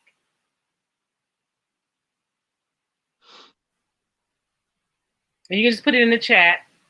Or if you guys want to answer it, Angel, anybody want to answer that? One thing I will say for me, I know I'm not a person, people don't look at me as being a person that has like super strong faith, because I'm not, um, I'm a praying woman. Know that about me. Um, but it's strengthened my faith, because when I was at my lowest point and I prayed to God and I asked him in Jesus' name, I said, Father Jehovah, help me, strengthen me, because I'm not ready to go. I'm not ready. I'm not ready to go. I don't want to leave my children. I don't want to leave my sisters and my nieces and nephews. I don't want to leave my friends that I love. I'm not ready to go. And I feel that he gave me the strength that I needed to endure this thing that was trying to tear me apart and was trying to take me out of here. So our adversary didn't win. And I know that if I oppose him, he'll flee from me.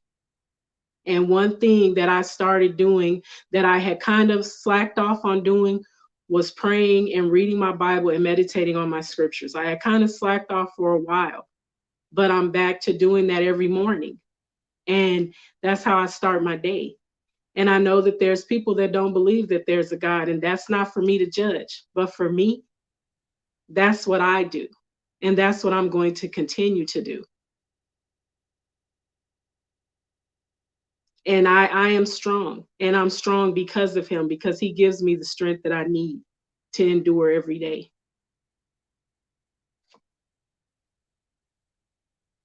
Awesome. That's awesome.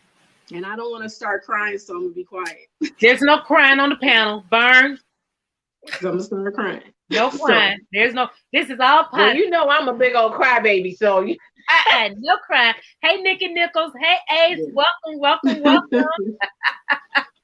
I believe in the Lord and the prayer. So yes, that is the thing that kept me going through all of this too, is prayer and just believing. Believing in God. And just keeping and that's what I said.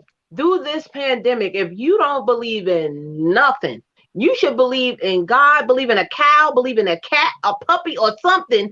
Something is bigger than us with this. If you don't believe in anything, and you know that a lot of people believe in God, you need, come on, how do you not believe in something?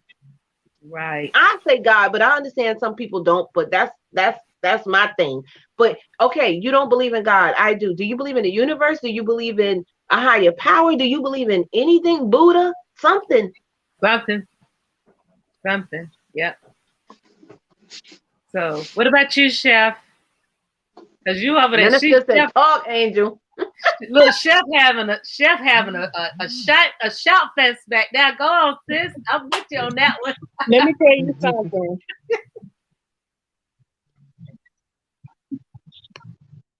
Let me tell Angel, sister, you got me over here entering in. I'm about to get up and run around this room. It's one thing that I take for Hallelujah. granted, and that's the simple things. Human touch. Being able to hug on my babies. Being able to gather with the saints and worship and fellowship. Breathing in and without an effort. And I was lacking in airtime, money. But I bet you money will chase me now. I will never do that again. If nothing else with this pandemic, God first, family, and then whatever else. I will never get that order wrong again. That's what the pandemic taught me, to get my whole life in order. God first, family, and whatever else that won't behind it, fall behind it, because nothing else is greater than my salvation. Because had I lived here, I needed to know that I know that I know that I was going to rest in Jesus. Was I scared? Yes.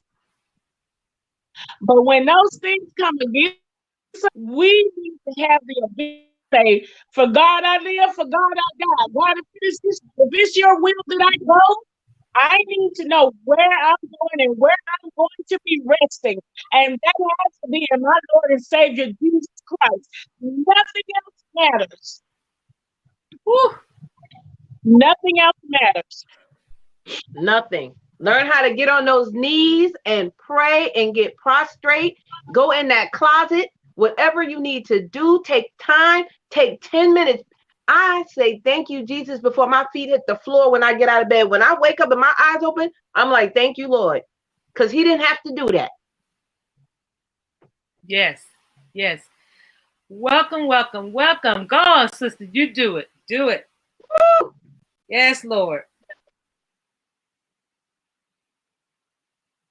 Yes, Lord. Thank you, Jesus. Your mic is off. Cut that mic on. We need to hear you. Cut that mic on, Chef.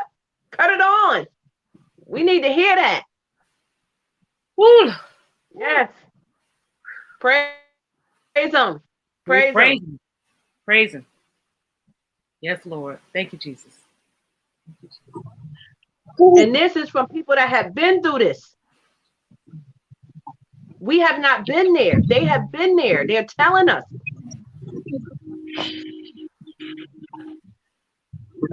Y'all better catch this tea. We ain't this live didn't happen for no reason at all. I'm telling you. It was a reason. We don't know, but it's for somebody. Like we said, we have a content creator that just lost her life from this last night. The indoor-outdoor gardener, please pray for her family. But we are still here, and if we can help the next person, any information you get from this live, please let us know that we helped you in some way. Ooh, thank you, Lord. Thank you, Jesus. Oh, man. I'm so glad that y'all invited me, and I'm so glad an opportunity to Angel's story. And I'm just so glad she's here. And I'm so glad that you ladies, just COVID. But you guys, your panels and your platforms, you care about the people. You genuinely care. Yes. Everything that you all are about is helping our community and our culture, health-wise, Yes. financially. Y'all are giving things away free, and people need to get. They need to get on board, and they need to tell a friend, and they need to share you guys out because you're trying to help the community. Yes, Lord. And if they don't catch it, they're going to be left behind. Yes, Lord. In medical things that you guys have done, so many nuggets that your channels drop. I need these people to get on board, and they need to catch this fire that y'all been lighting on these YouTube streets. Yes. Mm-hmm. We thank you, ladies, for being here to tell us your stories. Because some people are, and I don't know why people are making people feel bad because they tested positive for COVID. Why would you make someone feel bad? We need to know this information. So thank you guys for sharing it with us. We appreciate it. The thing is that it's real, and you have a lot of people out there that still, like we were just saying earlier, they don't want to believe that this is real. And we are living testimonies of it because we were able to make it through it. I thank God every day that I'm still here because it could have went in the other direction. And like I said, I wasn't ready for that. But you have people that just don't want to believe it. And to know people that have it and to know people that have lived through it, it makes them feel some type of way. And I don't understand why. I guess it's just, it makes it too real. It makes it too real for them. And you have people that live in a bubble. They live in fantasy land. They're not in the real world with the rest of us. We see what's happening. I know I have people that were close to me. I have friends that have lost family members to this. I have someone who lost her father-in-law and her mother-in-law within weeks of each other. Her husband had it. He made it through. He made it through, but it was rough. So, but for some people, some people just don't want to accept that this is what we're dealing with right now. Right. I've had people tell me, I just can't understand this. But that's why I tell people, you know what? It's very important. And I'm not trying to preach to anyone, but I will say the Bible was given to us by God for a reason. And if you don't understand it, you need to pray for that understanding. Yes. But you do, because the Bible, this is in the Bible. Well, we're living in prophecy right now. And a lot of people don't believe that, but we're living in prophecy right now. And so these things are going to happen. And whether you accept it or not, it's not going to change that it's happening. So I'm thankful to still be here to tell my story and to maybe help someone who is experiencing it. And I appreciate y'all so very much for inviting me on the panel. And because I know I've talked about it a few times since I've had it, and I won't ever get tired of saying I lived through it and being thankful that I lived through it.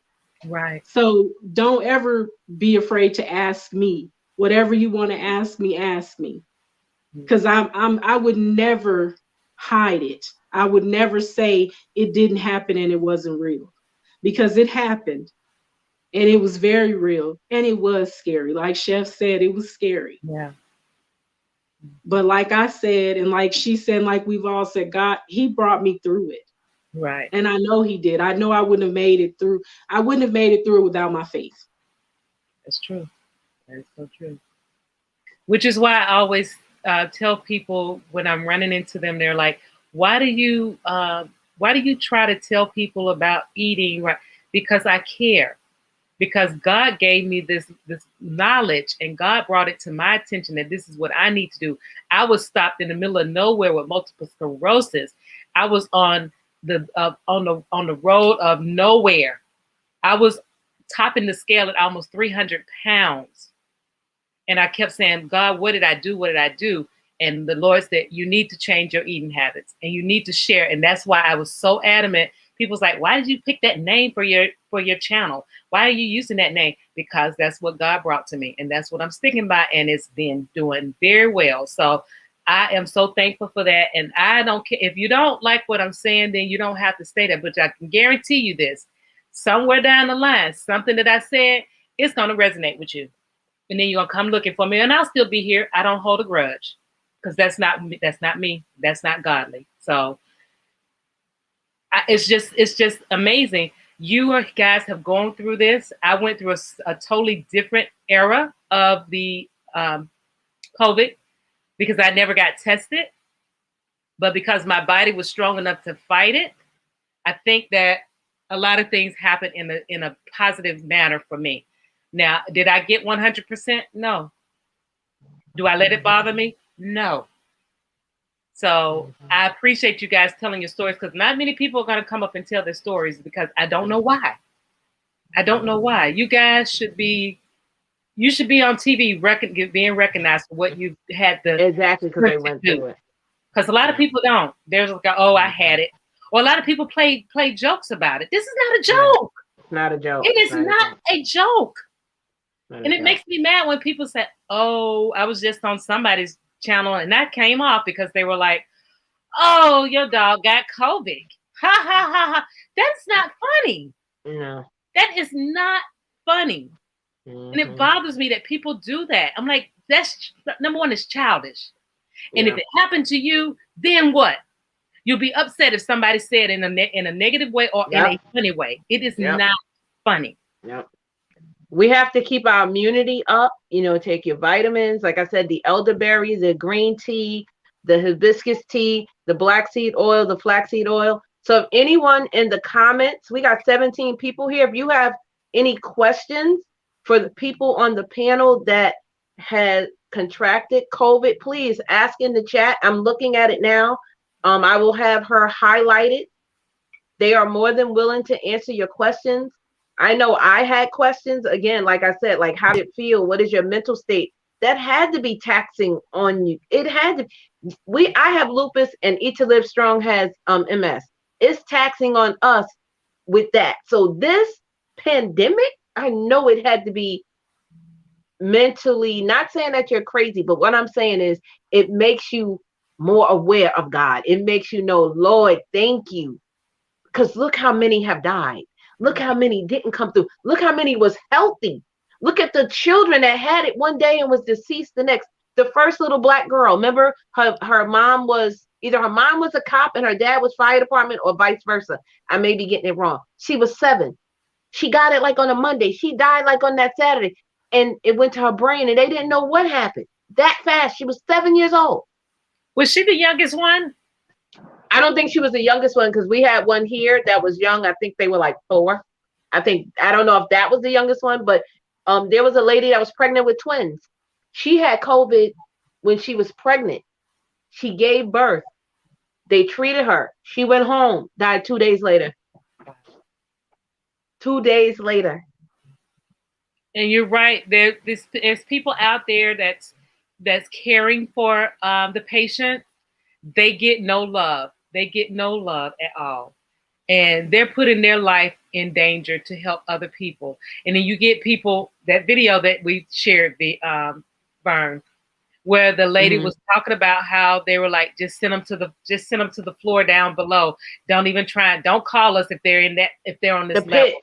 They called it the pit. The pit. Believe me, we did our research, guys, for you to give you answers to help you. And just so thankful these beautiful ladies were willing to tell their story.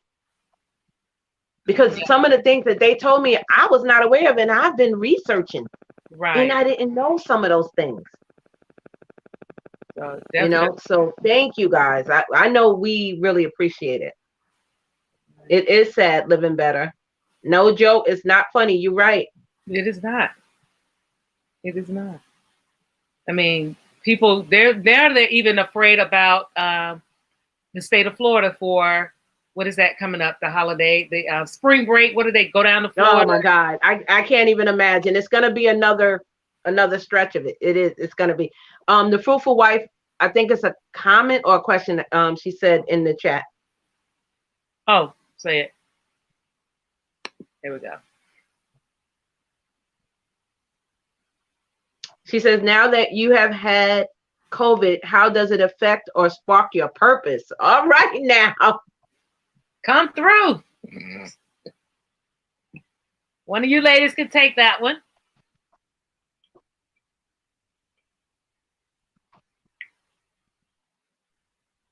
I'll say that, for me, just knowing, it keeps me going on this platform, for one. And just, I know that I have so much to give to other people. And I've always been somebody that tends to put other people before me. And so that's going to continue. I'm going to put others first because honestly, I have a strong relationship with God. So I feel like I have all I need if I have that. But if I can help someone else get to that point where they have a relationship with him and where they follow his son, then I've done what I was supposed to do. So that's what keeps me going.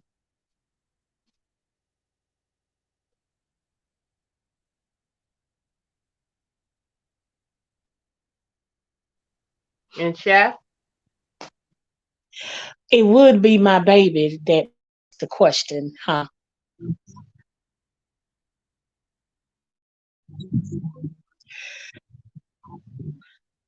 Well, having that, I call it a near-death experience.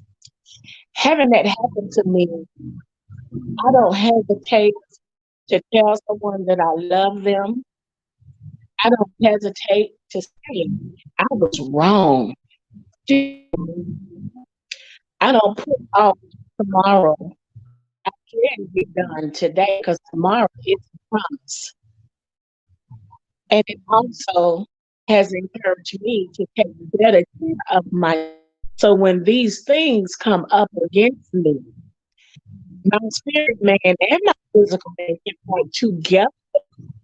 That's what it sparked in me. And not necessarily spark anger, but a will to fight. Because I want to be here. as we can, love on somebody, to help somebody, to be a help, and to even be a soft place for someone to land if they need it. And I know that my purpose that has been is to live and live well and live for the Lord and do and everything God has first. I put him first in everything that I do. I cannot fail the purpose and the spark that came out of this. I'm not putting it off to tomorrow. I fell off the horse on it. I'm gonna ride safely now, but that's where I am.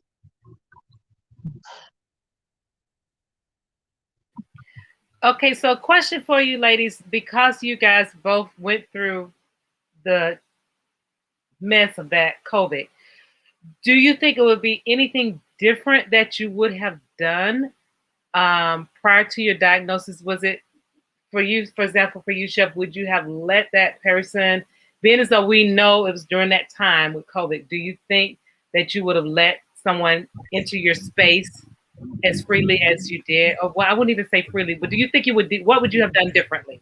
I guess is the question.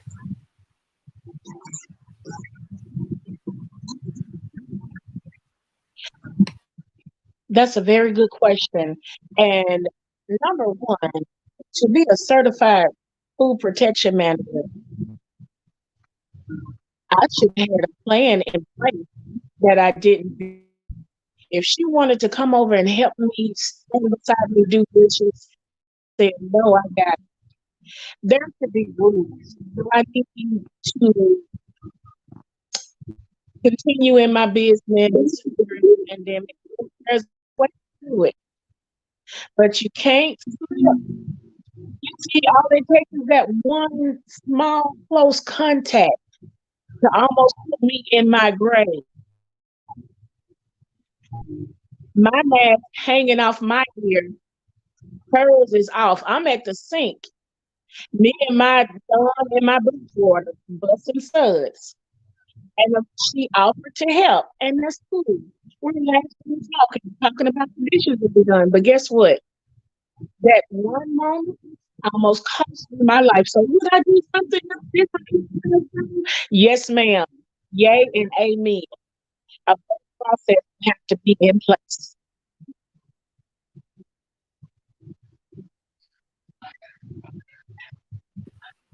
Thank you, sis. What about you, Angel? I honestly, the only thing that I would do differently is I would trust my children more and send them to the store as opposed to me going out to the store, because that's the one thing that I just, as women, we we just want to do everything ourselves. We got an S on our chest and we just feel like, I got to do everything myself. But I should have, and I would say, if something like this comes up again, I'm gonna make a list and I'm gonna hand them the debit card. Y'all go ahead, because y'all can be out there, out and about, dealing with stuff that I just can't because of the health issues. So that's the only thing I would do differently. Honestly, it has made me Instacart. want to take. It's so hard to relinquish control, but I would just say, and going forward, I am trying to take better care of my health. I really am, because I will say, and I've said this before, I think that taking the supplements and the essential oils and things like that did help me get better faster. I feel that had I not been doing those things, it would have been a longer recovery process for me.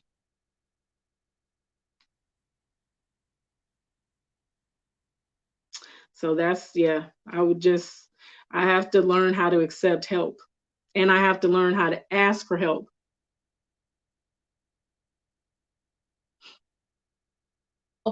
I will say this. I remember when Angel came down with it, and I know she probably was like, "Would you stop?" I was so scared for her. You okay? You okay? You okay? No, she was like, I'm fine. Leave me alone, girl. But I literally, my heart, I'm telling you, you know I love you, Angel. Here I go. I'm sorry. Eat to live, get ready to cry. The waterworks are coming. I was so upset. I was like, my girl don't look good. And then when you told me you was in a hospital, I'm like, what? I'm like, this is not. It just took me. It took me aback. And just like with Mama Dell and her son, I'm like, what? Like, you just don't. It's a pandemic. We've never been through this, but now that we are in it, we need to safeguard and stop acting like it's not here. People think because it was hot yesterday, they can go outside and COVID is gone. Just because it turned to a new year, guess what? COVID has no respect of person. None. Your status of finance, your color, your age, your gender. It does not care where you live. It can get you, and I'm not trying to be funny, but from the gutter to the White House, it can get you, and anywhere in between. So wear your mask. Use your hand sanitizer. Use alcohol, soap and water, whatever you have to. Wipe down, your surfaces, and just be careful. I mean, I know some people overdo it, and some people don't, but just use safer precautions than normal. Before COVID-19 came, you should have been washing your hands anyway. Exactly. Exactly. Should have been, and I hope it never goes away, which was going to be my next question. Do you guys, even if it comes to fruition and everything is back to normal, nobody's out there catching anything, do you guys think that you will still follow? Now, me, I've worn masks because of my immune system is so weak. So I've worn a mask. So I don't have a problem with that. But do you guys think that you always have to wash your hands? So that's not even a question. The social distancing, will you keep the 6 feet social distancing? I was social distancing before it was a thing. I'm not a people. I'll be real with y'all. I'll be real. I have never been one of those people that could tolerate somebody breathing on my neck.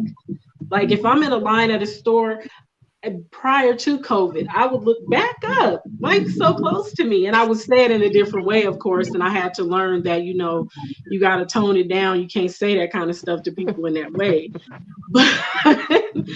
But I was doing it before. I'm pretty much a homebody. I don't really go out and about.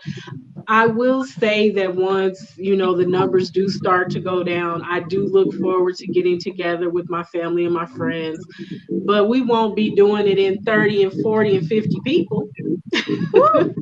200 for a wedding. No. But I'm like, I feel like I will still continue to wear a mask because of how sick I got. I mean, listen, it's not the flu. And you got crazy people out there talking about it's the flu. It's not the flu. The flu don't make you feel like you're going to die like that. I mean, I know I've had the flu before and I felt pretty awful, but I didn't feel like I was going to die. Right. I felt like in 7 days I'll be fine. The breathing part. But with this, I felt like I didn't have another day. It was like I'm out. I don't feel good. Right. I felt for the first time in my life, I felt like death was on me. Right. Wow. So I will continue, and I always wash my hands more than the average person because I'm just a hand washer. It's just a thing for me. It always has been. That's why my hands look like I'm 90, and I'm not. But it's so dry and wrinkled. They toe up like I'm a construction worker. The hands don't match the face. But I had this classmate told me once. He said, "You need to bring an iron." I said, "What do you mean an iron? For what? My clothes are iron." He said, "No, for your hands, because I'm wrinkled." That's okay. I'm telling you.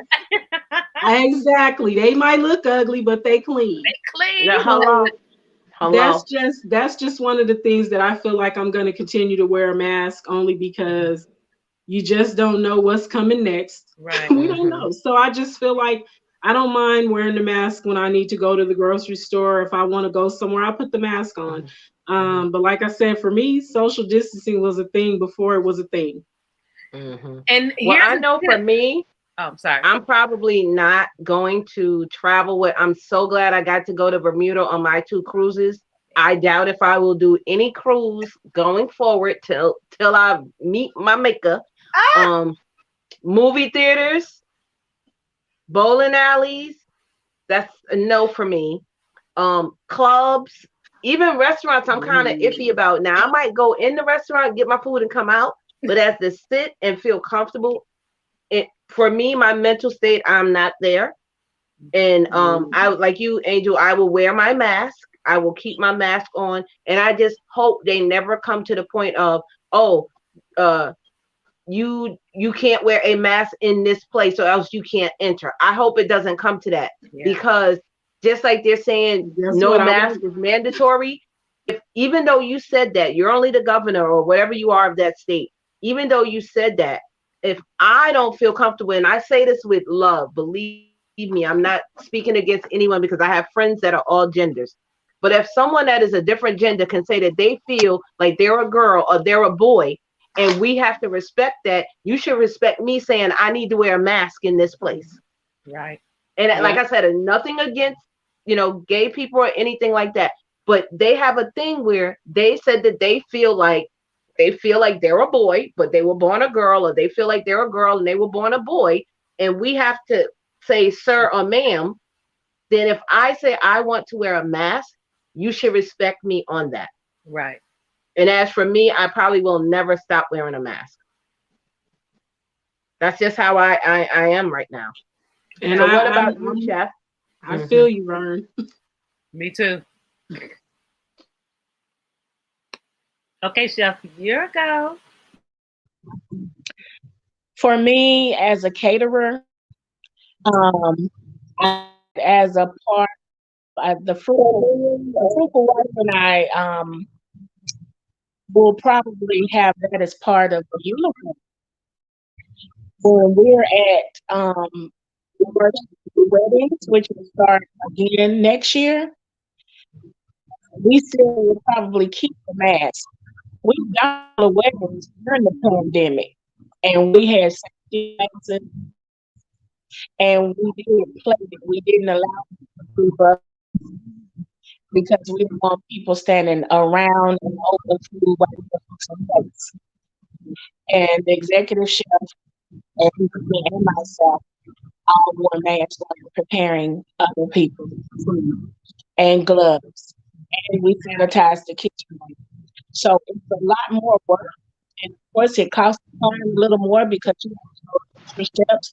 But we would probably keep the problem of wearing the mask when we're in those large crowds like that, because we have to think about it. It's probably going to be 2 or 3 years, guys, until they get a vaccine that really is, effective, and to work out all the work that's happening to people. I think I will continue to protect myself in public. If I'm somewhere where I can't social distance, I'm putting on a mask. And then as far as sanitize, I don't know if y'all been doing it, but you know how you sanitize your products when the courier comes, the Instacart people come on, whomever is bringing the orders. I'm going to keep sanitizing everything because I don't know how long something may live on something.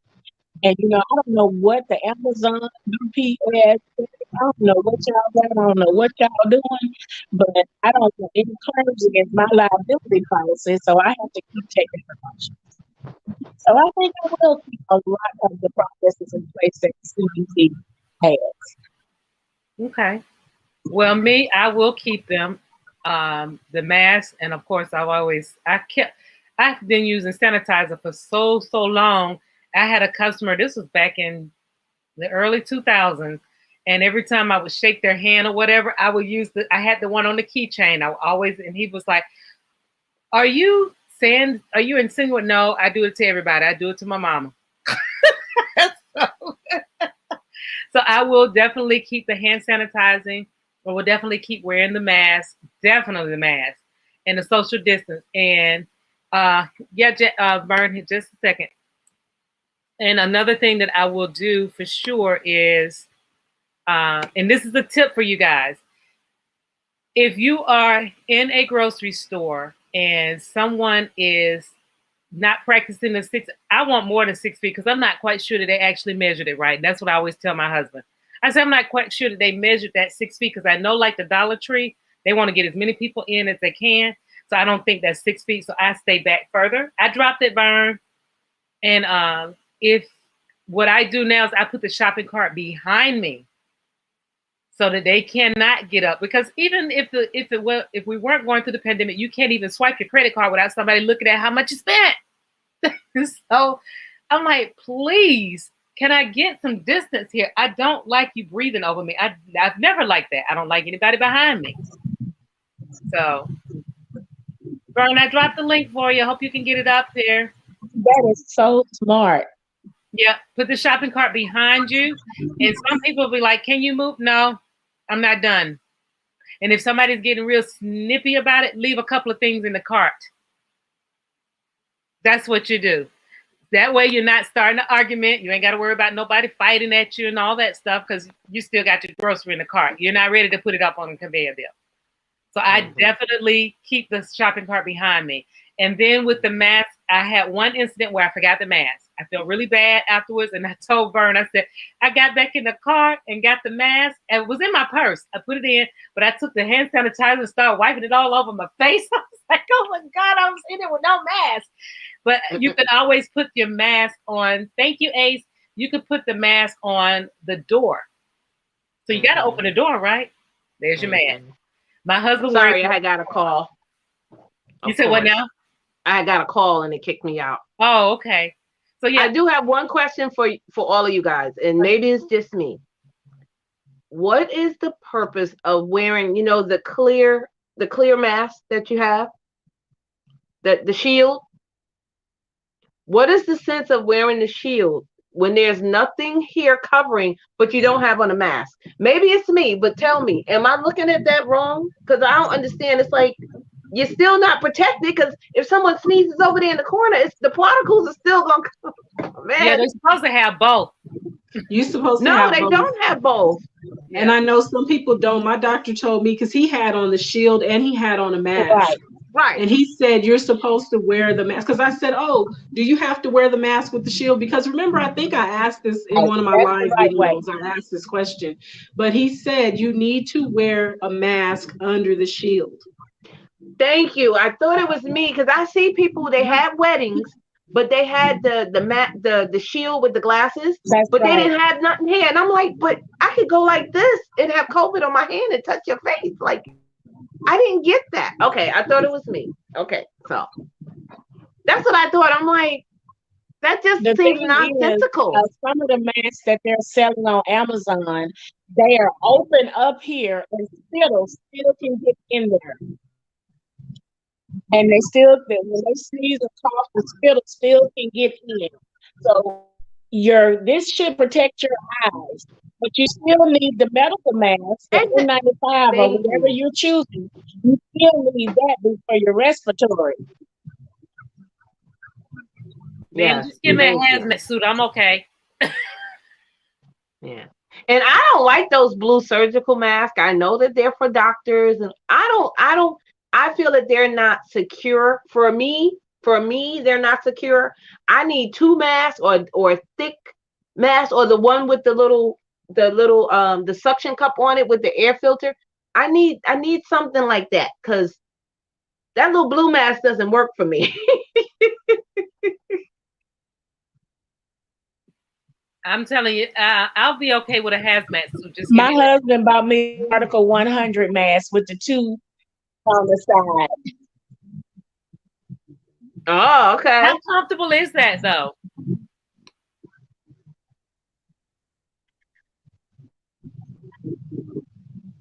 It's not, and you're hot over a stove. looking like the Oh my predator. goodness. It's awful. Is that the gas mask? Is that what you're talking about? The gas mask? It looks like it. Yep. It's the painter's mask. Oh, the white And it has one. the I two got one of filters. those. Okay. I just think And we it all has need to the two stay safe. particle filters on both sides. You look like you're in the astronaut thing to take off.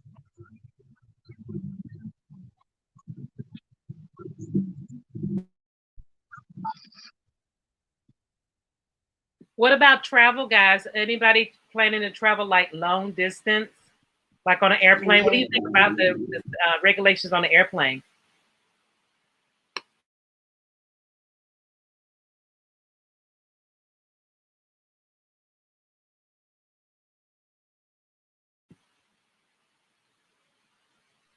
I do want to take a trip just to visit. I want to go to Texas. Look, I want to go to Texas where they ain't requiring masks no more. Like, I ain't very smart, am I? But because I want to go visit my aunt. I do want to go visit her. But I'll give it a few more months before I do that. But I do want to, but I will be wearing a mask. I will not be getting on the plane without it. I will not be walking through the airport without it. I will be wearing a mask the whole time I'm there.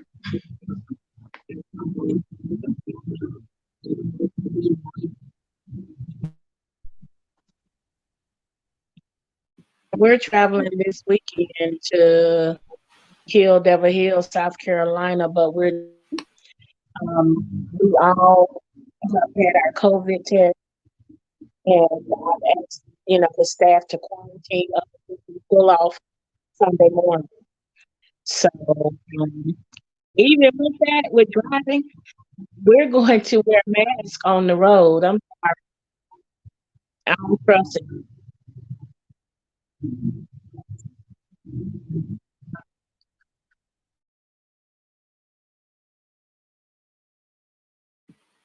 Okay. Any other questions? Anybody in the audience have any questions or suggestions?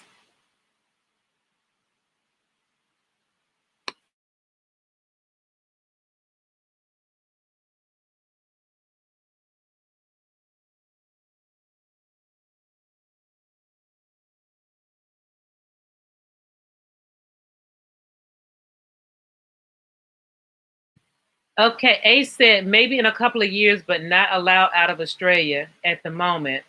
But I will definitely wait. I'm ready to travel, but I don't think I want to get on a plane. It's just too confined, and I don't really. I'm not a trustworthy person when it comes to my health. So I'm not quite sure if they're actually cleaning the planes like they should. They have the air blowing. If I go in there, and let me tell you, if you guys don't believe this, I am the one that will take my car to the dealership and to have it cleaned to the car wash. And if they don't do a good job, I make them do it over to the point that they told me I can't come back anymore because I'm too picky. And they were like, you take your door jams off and everything to wash your car. That's just me. So I'm not quite sure that I trust that they're cleaning those planes like that. But I doubt it. I doubt if they're cleaning the planes like that because they didn't clean the hotels before COVID came. People don't realize, even though you walk into the hotel, if you pull the sheet back, because I take my black light and you look, you can tell if those sheets are clean or not. You look for them bed bugs. The glass that they put in the bathroom for you to drink out of, they spray that with Windex. No, you're supposed to clean that, not spray it with Windex. So yeah, I don't think they're doing that on the plane. Yeah, I'm not ready for it. So I'm just not ready. I mean, if I can drive to it, I'm going to drive. So that means I got to drive to California. I take the scenic route and drive because I'm not ready to get on the planes. Not at this moment. Angel, are you back at work in the building? No. Okay. No, our company has said that they're not even going to start phase 1 of phasing people back in until approximately July. Okay. Because it's just not safe. And even though I think we're going to have a surge after this spring break. And I think that's why they're trying to wait to see how the numbers are going to look before they say, okay, sir, because right now, if you have to go into the office, you have to get approval to go into the office. But we all work well from home. We don't really have a real need to be in the office. There's certain people that have to be there, like the mail room, but there's only like maybe one or two people that are in that department that are in the office. Okay. So everybody else is working from home. Our CEO is working from home. So, he's been working from home since the pandemic started. I've been working from home since March 13th. Almost a year. Tomorrow.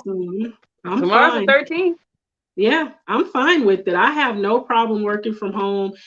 It gets a little boring, but I would rather be safe and bored than not safe, So and you do like Zoom meetings, right? When you have meetings that do Zoom. Yeah, we do WebEx and Zoom, and they don't really require us to be on camera anyways, because they know somebody ain't gonna be dressed right or at all. Because some people just do a lot. We've had calls where people are flushing the toilet. Like, are you in the bathroom? Hello. Dogs barking, kids crying. Oh yeah. Like, they had them. They got a lot going on over there in that household. Like, I can't do it. Like, you hear them, go put some pants on. They can see you. Like, oh, kids running behind them. Kids, grown, they husbands. Like, we just saw your husband's everything. Like, did he not know you were on a call where people can see you? Like, that's too much. That's too much. Oh wow. So, they don't require it. It's not a requirement. The only they'll send out a notification ahead of time if they want to see you on Zoom to make sure that everybody is appropriate. Wait, A said, did you see that? Did you see what the news did? The print on sheet table come back the next day to check that sheets had been changed, but the spray paint was still on. Yes, I did. I watch all that. Yes. Yeah. I watch all that. I'm very well, you should see me when I went on the cruise. You would think I was in COVID because I had so many Lysol wipes. I wiped down everything. I've always done that. Even though they have the little white strip and it's clean, I re-cleaned the bathroom and the toilets and wiped stuff down, and and there was a lot of people on the boat, and I was freaking out then. So imagine now. Yeah. Whenever I stayed in a hotel prior to COVID, I would have them come and change the bed. Yeah. As soon as I check in, I want the bed changed. I want to see you put clean sheets on this bed. Right. And I'm spraying Lysol and wiping stuff down. I feel like, for a lot of us, we were doing these things prior to this pandemic because we know they nasty in hotels. So we were doing this kind of stuff before. So nothing really has changed as far as that. I'm still going to do the same things I was doing. Right. You know what bothers me when people go to hotels, and maybe it's just me.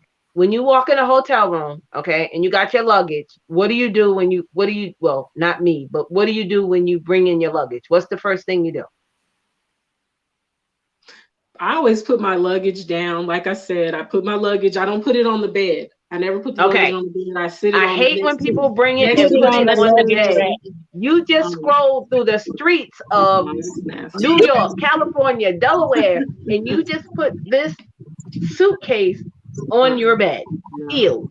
Yeah. First of all, they have the thing that folds out if you're in a nice hotel. They have the thing that folds out when you put it on there. Not everybody can afford those, but if you have that fancy hotel, or I put it on the floor and I open it up, but before I open it, I look at the bed. I take my blue light, make sure there's nothing on the bed. I make sure there's no bed bugs in the headboard. I know I'm doing the most, but that's what I do. No, I'm telling you, when I walk in, I look around the room, I roll the suitcases in, let them sit by the dresser or whatever is there. And then I call housekeeping because I want the beds changed. And a lot of people look at me like, oh, she bougie. No, I don't want bed bugs. I don't want to lay on something that somebody did something nasty on. I don't want to lay on that. I change my own sheets at home, so why I don't want to change it here? Like, change the sheets. It's not that hard. Even the phone. Don't pick up the phone and put it to your clean that phone off. I even did that in my office. So I did that in the office as well. I always wipe my desk down with alcohol or with the Clorox wipe or Lysol wipe. I wipe everything down because one thing when you work in an office building and they have a cleaning crew that comes in, they're not clean because they cleaning everything with that same towel. Yeah, I've seen them do it. Yeah. So I'm like, thank you. No. I gotta keep my Lysol wipes at my desk, and I wipe my desk down every morning because I know that little duster they have. They use that duster on everything. Everyone. Everything. And call me bougie if you want to, because I am bougie. Exactly. I am very bougie. But I watched the cleaning lady clean the bathroom and come out the bathroom and wipe the water fountain down with the same rag. And I don't drink out of water fountains anyway. Yeah, I don't do but water I was fountains. looking at her like, she is disgusting. And I sent out an email to my team and said, bring your Lysol wipes and wipe your desk down. And I went around to everybody and said, you might want to wipe your desk down because I was here late last night and I seen her come out and wipe everything with the same rag that she cleaned the bathroom with. Jess Shalafanti, I thought I was the only one that did that. People looked at me like I was crazy. I brought my own pillowcase, my own sheets. Even my husband was like, where are you going? Look, either I'll take theirs off if they look a little suspicious, or I'll put mine on top. Even when I went on the cruise, I took their sheets off and I put mine on. So when they came to change the bed, they couldn't change it. That's how I knew they didn't change it, because they didn't take my sheets off. So they was like, you want us to change it? I'm like, let me see if they're going to change it. If they put mine on the side, or if that's how you can tell, so thank you, Jess Shalafanti. I'm not crazy then. No, me either. And the funny thing is, I spray too, Jess Shalafanti, and my husband will walk in and he's like, what did you do? Nice now, baby. Oh, and you know what is the dirtiest things, and you guys might never even have thought about it. The curtains is the nastiest things in the hotel rooms, because they don't wipe them blinds down when they don't touch those things. You ever open it and dust fall, you be like, okay, this is not clean. Right, you get a whole cloud of dust around you. Yeah. Like, when was the last time they dusted in here? Like, really? People think that the doorknobs are the most germy. I did when I was in microbiology. The doorknob was not the most germiest thing. Your actual chairs are very germy.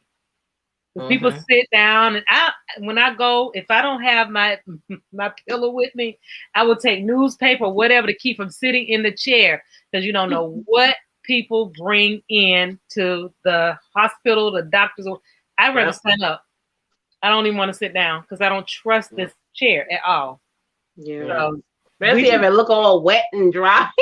Yeah, the children, they let the children play on the chairs and it get little spots. And I'm like, oh my God, do y'all clean these or what? Change them. Look at Angel's face. I can't. So I feel you, Eat to Live Strong, because listen, there's been times when I've gone into a doctor's office or a hospital and I don't sit down. I don't want to because the chair looked nasty. And it just is like, do they clean out here? Like, I can't, that kind of stuff. You just imagine it getting on your clothes. Yeah. And just, you don't know what you bringing back home with you or I can't do it. And I've always been that way though. Yeah. I don't. And people look at me like, well, sit, have a seat. No, I'm good. I'm good right here. I feel bad for the people that have to take the public transportation, like the buses and the trains, especially now. I don't think I would be able to do it. I think I would freak out. It's so bad. They probably would have to take me off. They probably be like, Miss, you cannot ride again because you're doing the most. Hey, get over it. It is what it is, because this is me. So if they have a seat, nope. Oh my God, no. Positive pusher. She said another thing, don't use other people's cell phones. That can be one of the dirtiest items. I don't use nobody's cell phone. Not even and I don't let nobody use mine. Not even No. my husband. I don't touch his You cell should No, phone. and have, I everybody hate should for have their people own cell to phone ask now. me to use my phone. I hate for somebody to say, "Can I use your phone real quick?" I'm looking like, I no, saw the number, put it on speaker. Don't touch my no, phone. No. I can't Hmm. let you do that. I'm sorry. That's not because I don't know where your hand's been. And Right. I put that phone up to my face sometimes to talk on it. So I don't want you to touch my phone. Hey, Hmm. CJ's Info, welcome. That's Thank just you how for I feel coming. about it. You know what's funny is that I also, when I'm shopping, I never touch the stuff in the front, even though I know at some point somebody touched it, Thought right? it was me. I'm not crazy. Okay. Okay. I'm moving the iced teas to the back. People in the store is like, what are you doing? You know, at one And point it was somebody and the took my shopping stuff. carts, I cannot touch them. I need sanitizer. And if they don't have it, I have sanitizer in my purse. I take a tissue, I sanitize it, and then I wipe the cart down. Yeah. Oh, I definitely do that. And even with the sanitizing that they have at the stations, and I wipe it down, don't let it be a sales paper there. I wrap it with the sales paper too. I'm not touching that. If I don't have my gloves on, I'm wrapping that Hmm. with some sales papers. I'm not touching that. Hmm. So yeah, Hmm. but we just we never talked about the shot, which was the other thing. Did you ladies, well, what I understand, somebody said that they have to take the COVID test before they give them the shot. They're not offering the COVID test, they're just giving people the shot. Has anybody gone through that? Chef, are you going to take the COVID shot? I am going to take it because my mom has some health conditions that I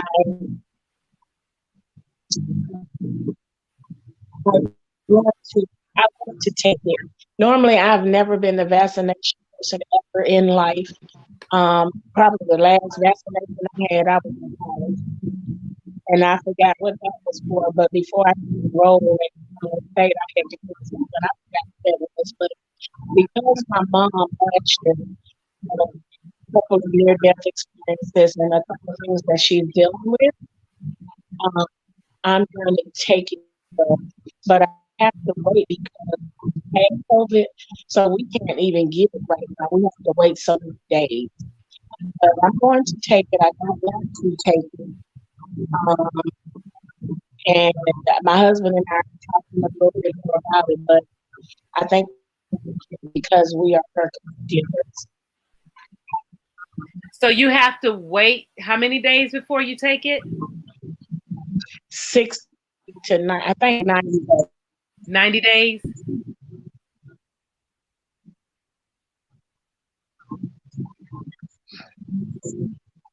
Oh, okay.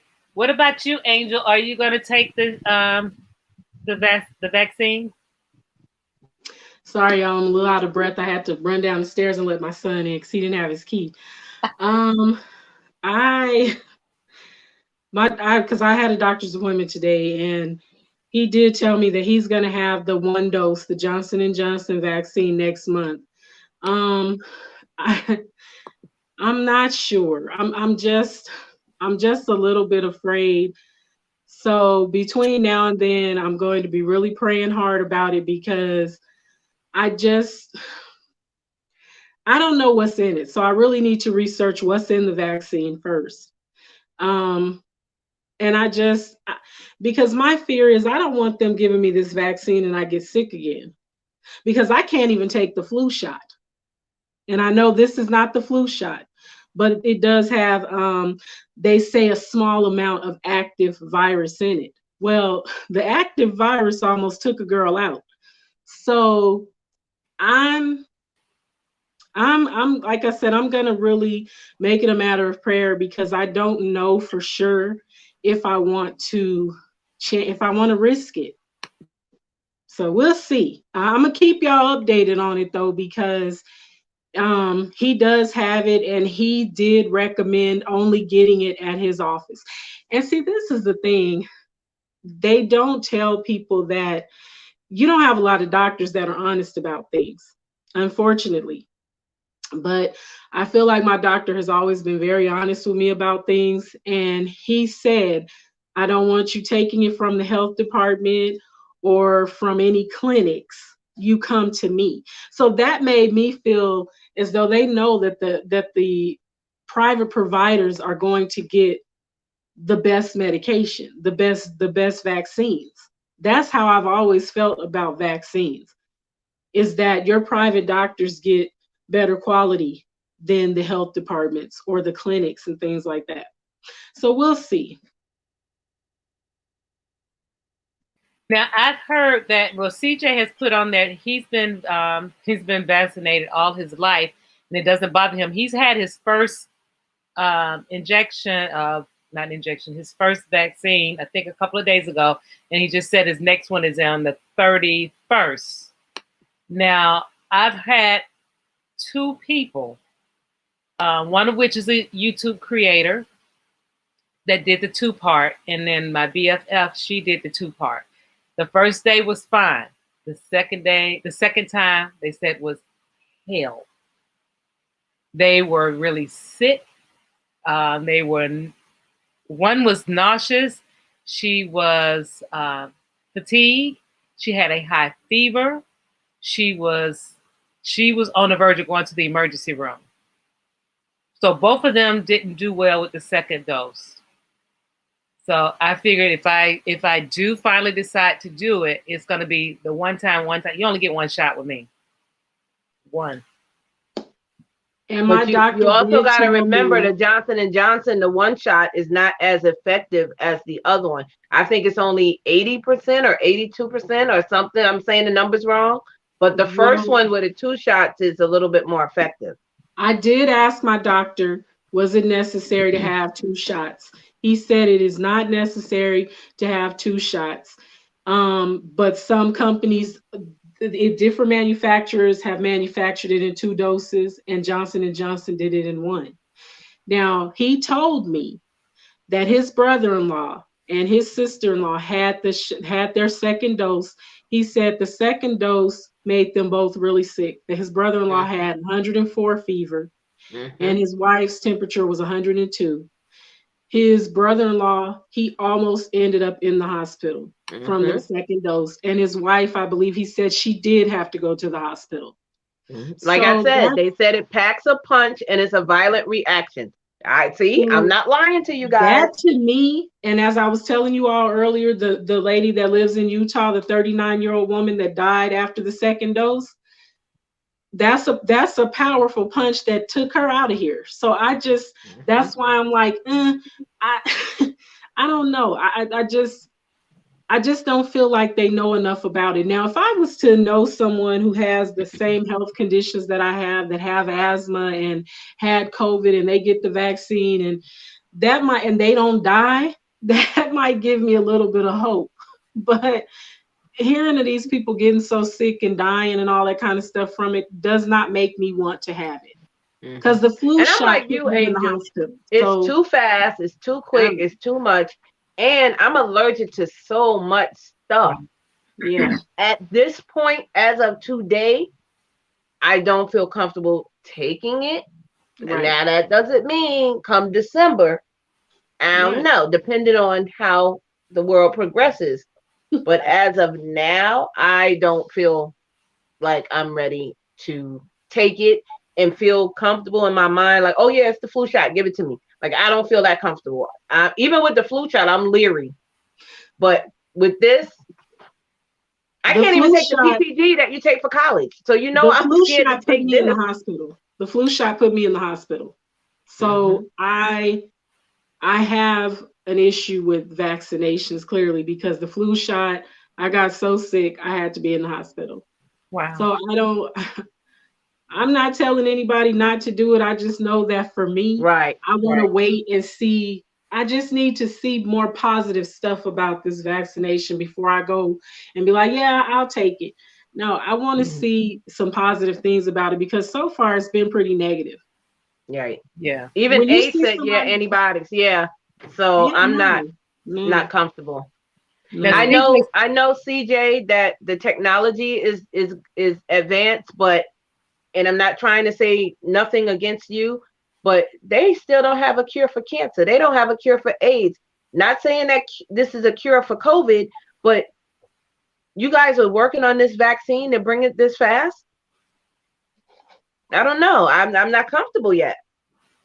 I just don't feel that they know enough about the virus itself to have developed a vaccine, because this virus has mutated and changed since it started. This is another strand that's coming through now. Yeah. So they don't know enough about it, to me, in my opinion, to have developed a vaccine that's going to be effective and not make us all sick or have us all out here walking backwards. If you had COVID, that you should take it. Why? That is one thing I don't understand. Okay, so you had COVID. Why you still want them to take the shot?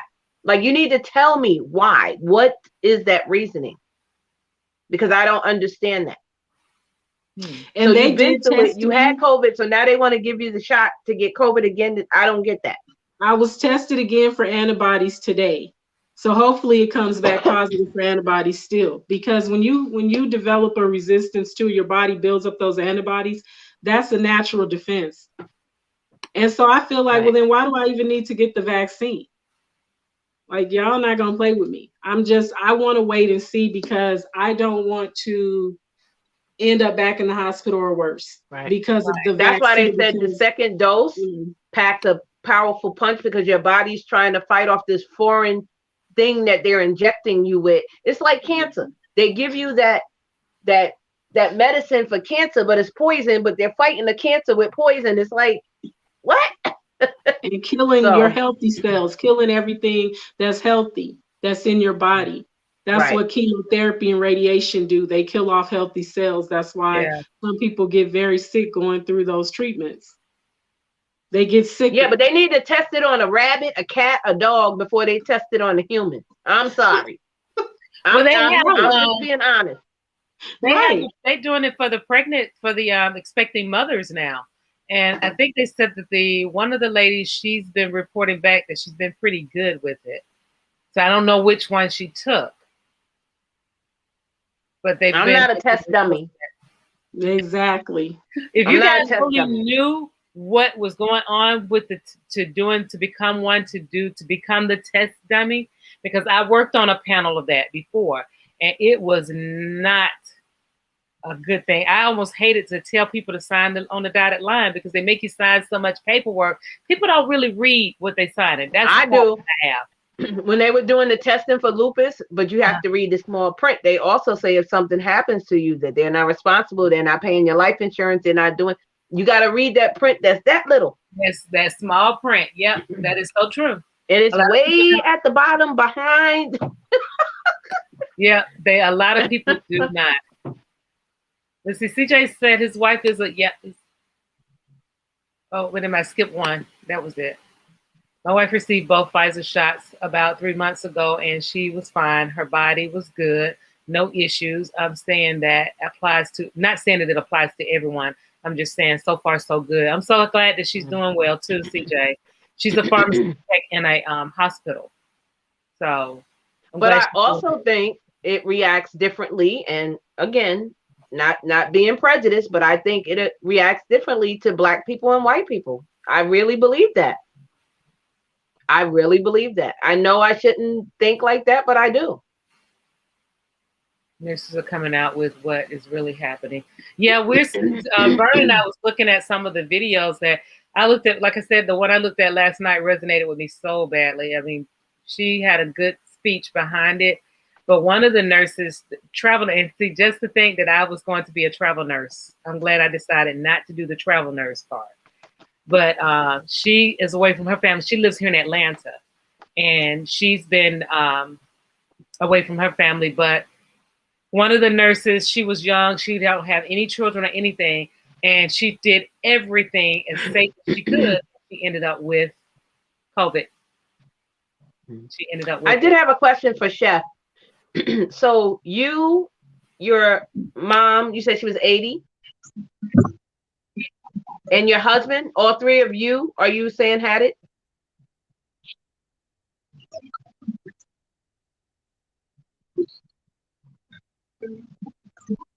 '86. Mm-hmm. Yes, I gave it to all of them. Okay. So our whole Now, house was shut down. is your husband taking the shot?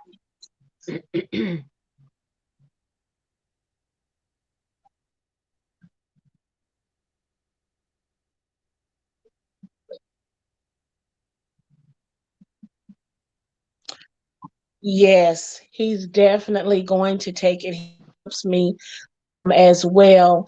We're just trying to decide which vendor we're going to do. I told him what my just said about Johnson. And Mhm. so now we get a little more versus the two of those because how true it is that the one from Johnson is going to be able to fight the second strand ones that the two is of Indian descent, and he said that he and his colleagues were discussing that next time, John more fight. So that's a problem. I don't want to take the other one when I have a better chance with the job. So yes, my husband definitely takes it.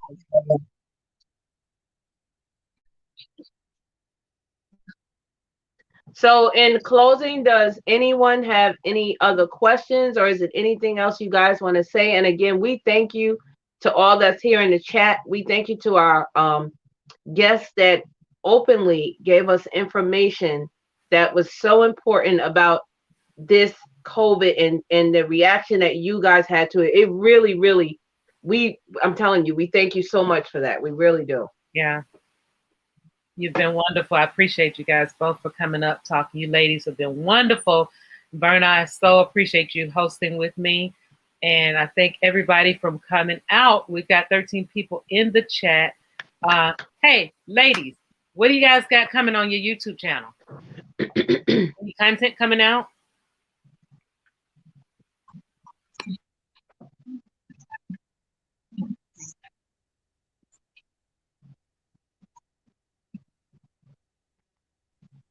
I'm just doing live every day for the month of March. I call it my own little March Madness.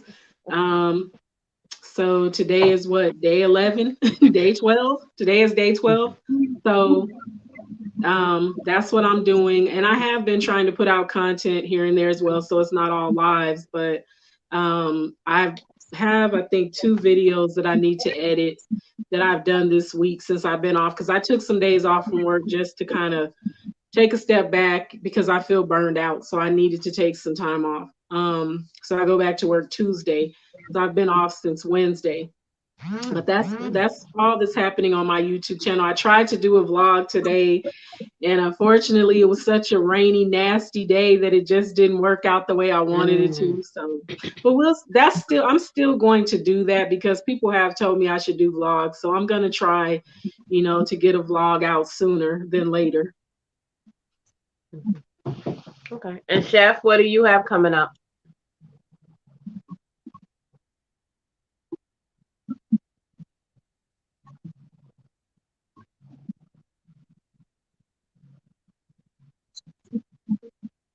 I just thank you for asking, and I want to say it was a pleasure and an honor to be in all of you ladies' company.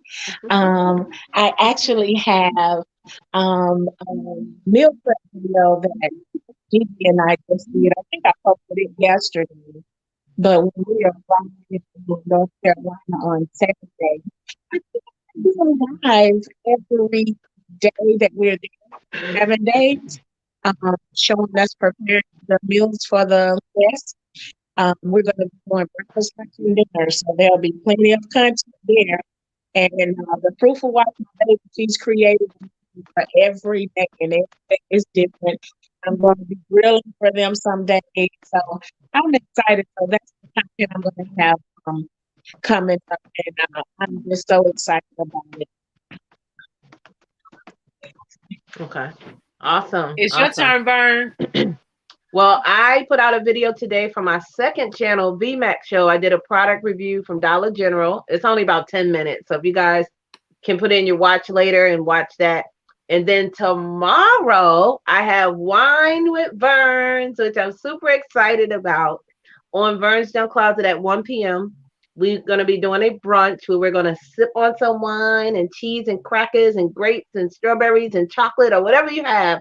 And we're going to, I'm going to give you some business information that, may be interesting to you. So I'm excited about that. And that's it for those two.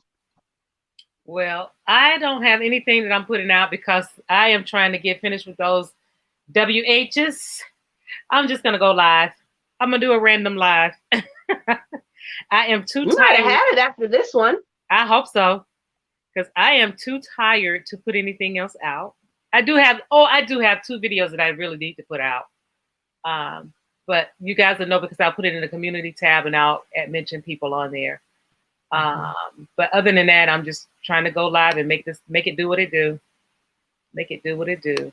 Oh, Ace says something about they have a picture for you in the chat. They have a picture for me?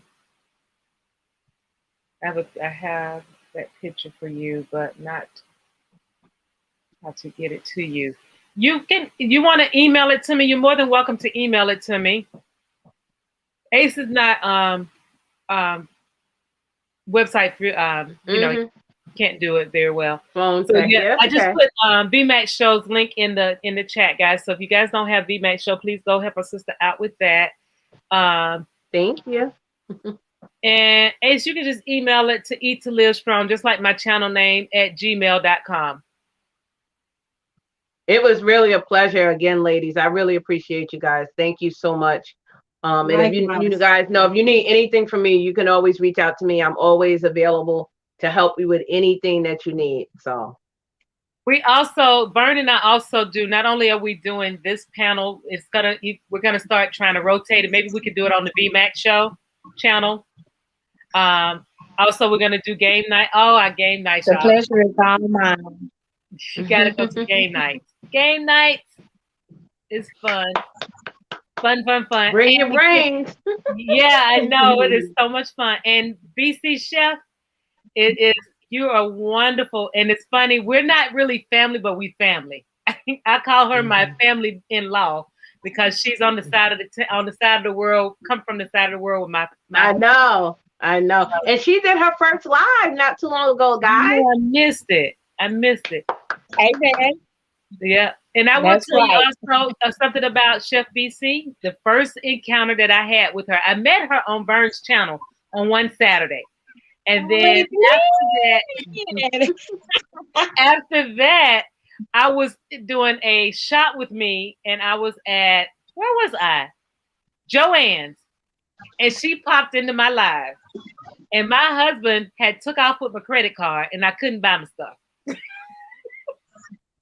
I was like, now I got to go stop the credit card and all this other stuff. And she said, where are you? I'll come and pay for it. I was like, oh, you don't have to do that.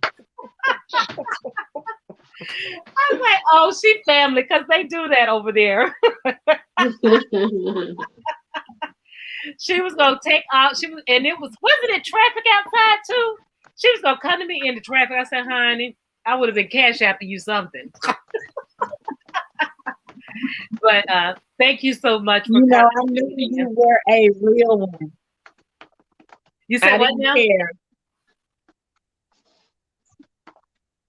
Vern's circle is tight. Her circle is tight. And if you all are rocking together, then I know it's safe to rock with you because she's real particular how she moves and shakes. Yeah. She'll help content creators. And she don't mind helping people, but you can tell the two of her have a relationship. Yeah. So, she kind of particular around the YouTube streets. So if you and her are in a relationship, that means you and I are in a relationship. Right. How many people, especially YouTube friends, can you be on the phone with at 2 or 3 o'clock in the morning? Wait,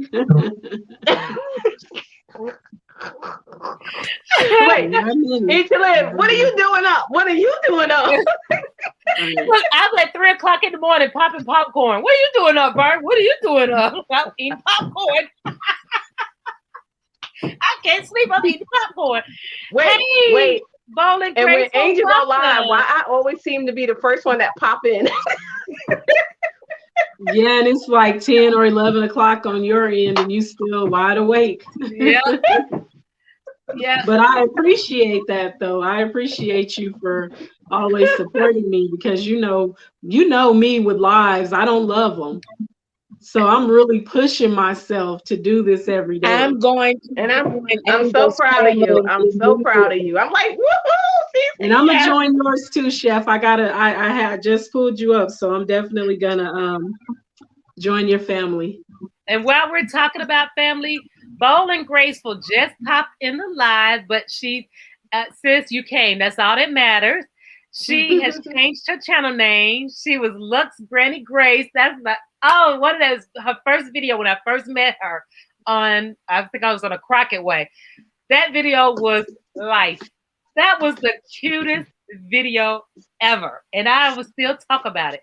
So if you guys don't have her, make sure you check her out. She's a great channel. Love. What was her other name? It was Lux Granny Grace. Oh, I know who that is. Yeah. Oh, you changed your name? Change her name. I follow her on Instagram. Yeah. Yeah. Okay. Yeah. Beautiful channel. Beautiful channel. So, anybody else have anything? Well, I am tired. I don't normally like to leave my live with 13 people in it, but I gotta eat. I have to eat. So we have to, if we want to raid anybody, do y'all want to raid anybody? Who's out there? No, we could just go. It's been 3 hours because I gotta I'm tired. go I'm grab me hungry something too. to eat too. I won't be good company. Because I got to get myself prepared to go live later. What time you going? Probably 7 o'clock my What time is it there? It's Yeah, she's in 5:56. Arizona, Yeah. right?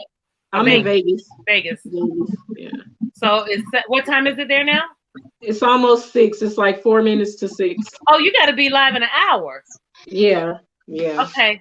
Well, I'll check you. I'll come in and check you out. So it's not 10 for us. Right. Yeah. Yeah, exactly. 10 o'clock for us. Because it's 9 now.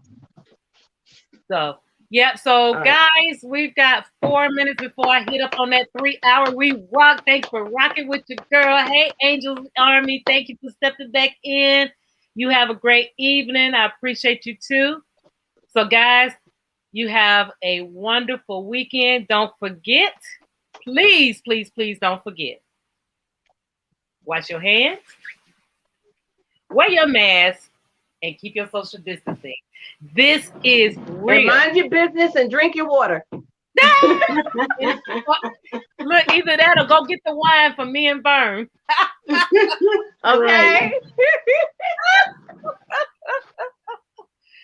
So you're welcome, Bowling Grace. Thank you. You're welcome. So guys, I won't hold you guys too much longer. We can wrap it up. Jess Shavante, thank you so much for coming, my sister. Yes, Jess Telefontaine. Love and light, everybody. Thank you guys again. Thank you so much. Thank you for having me. Thank you so much. Much love. I enjoyed you, ladies. See you next time. Love you long time. Bye. Bye.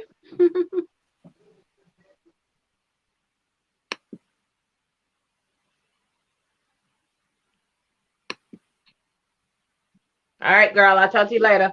Okay. I'll talk to you later. Love you. Bye-bye. All right. Love you too.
9 o'clock.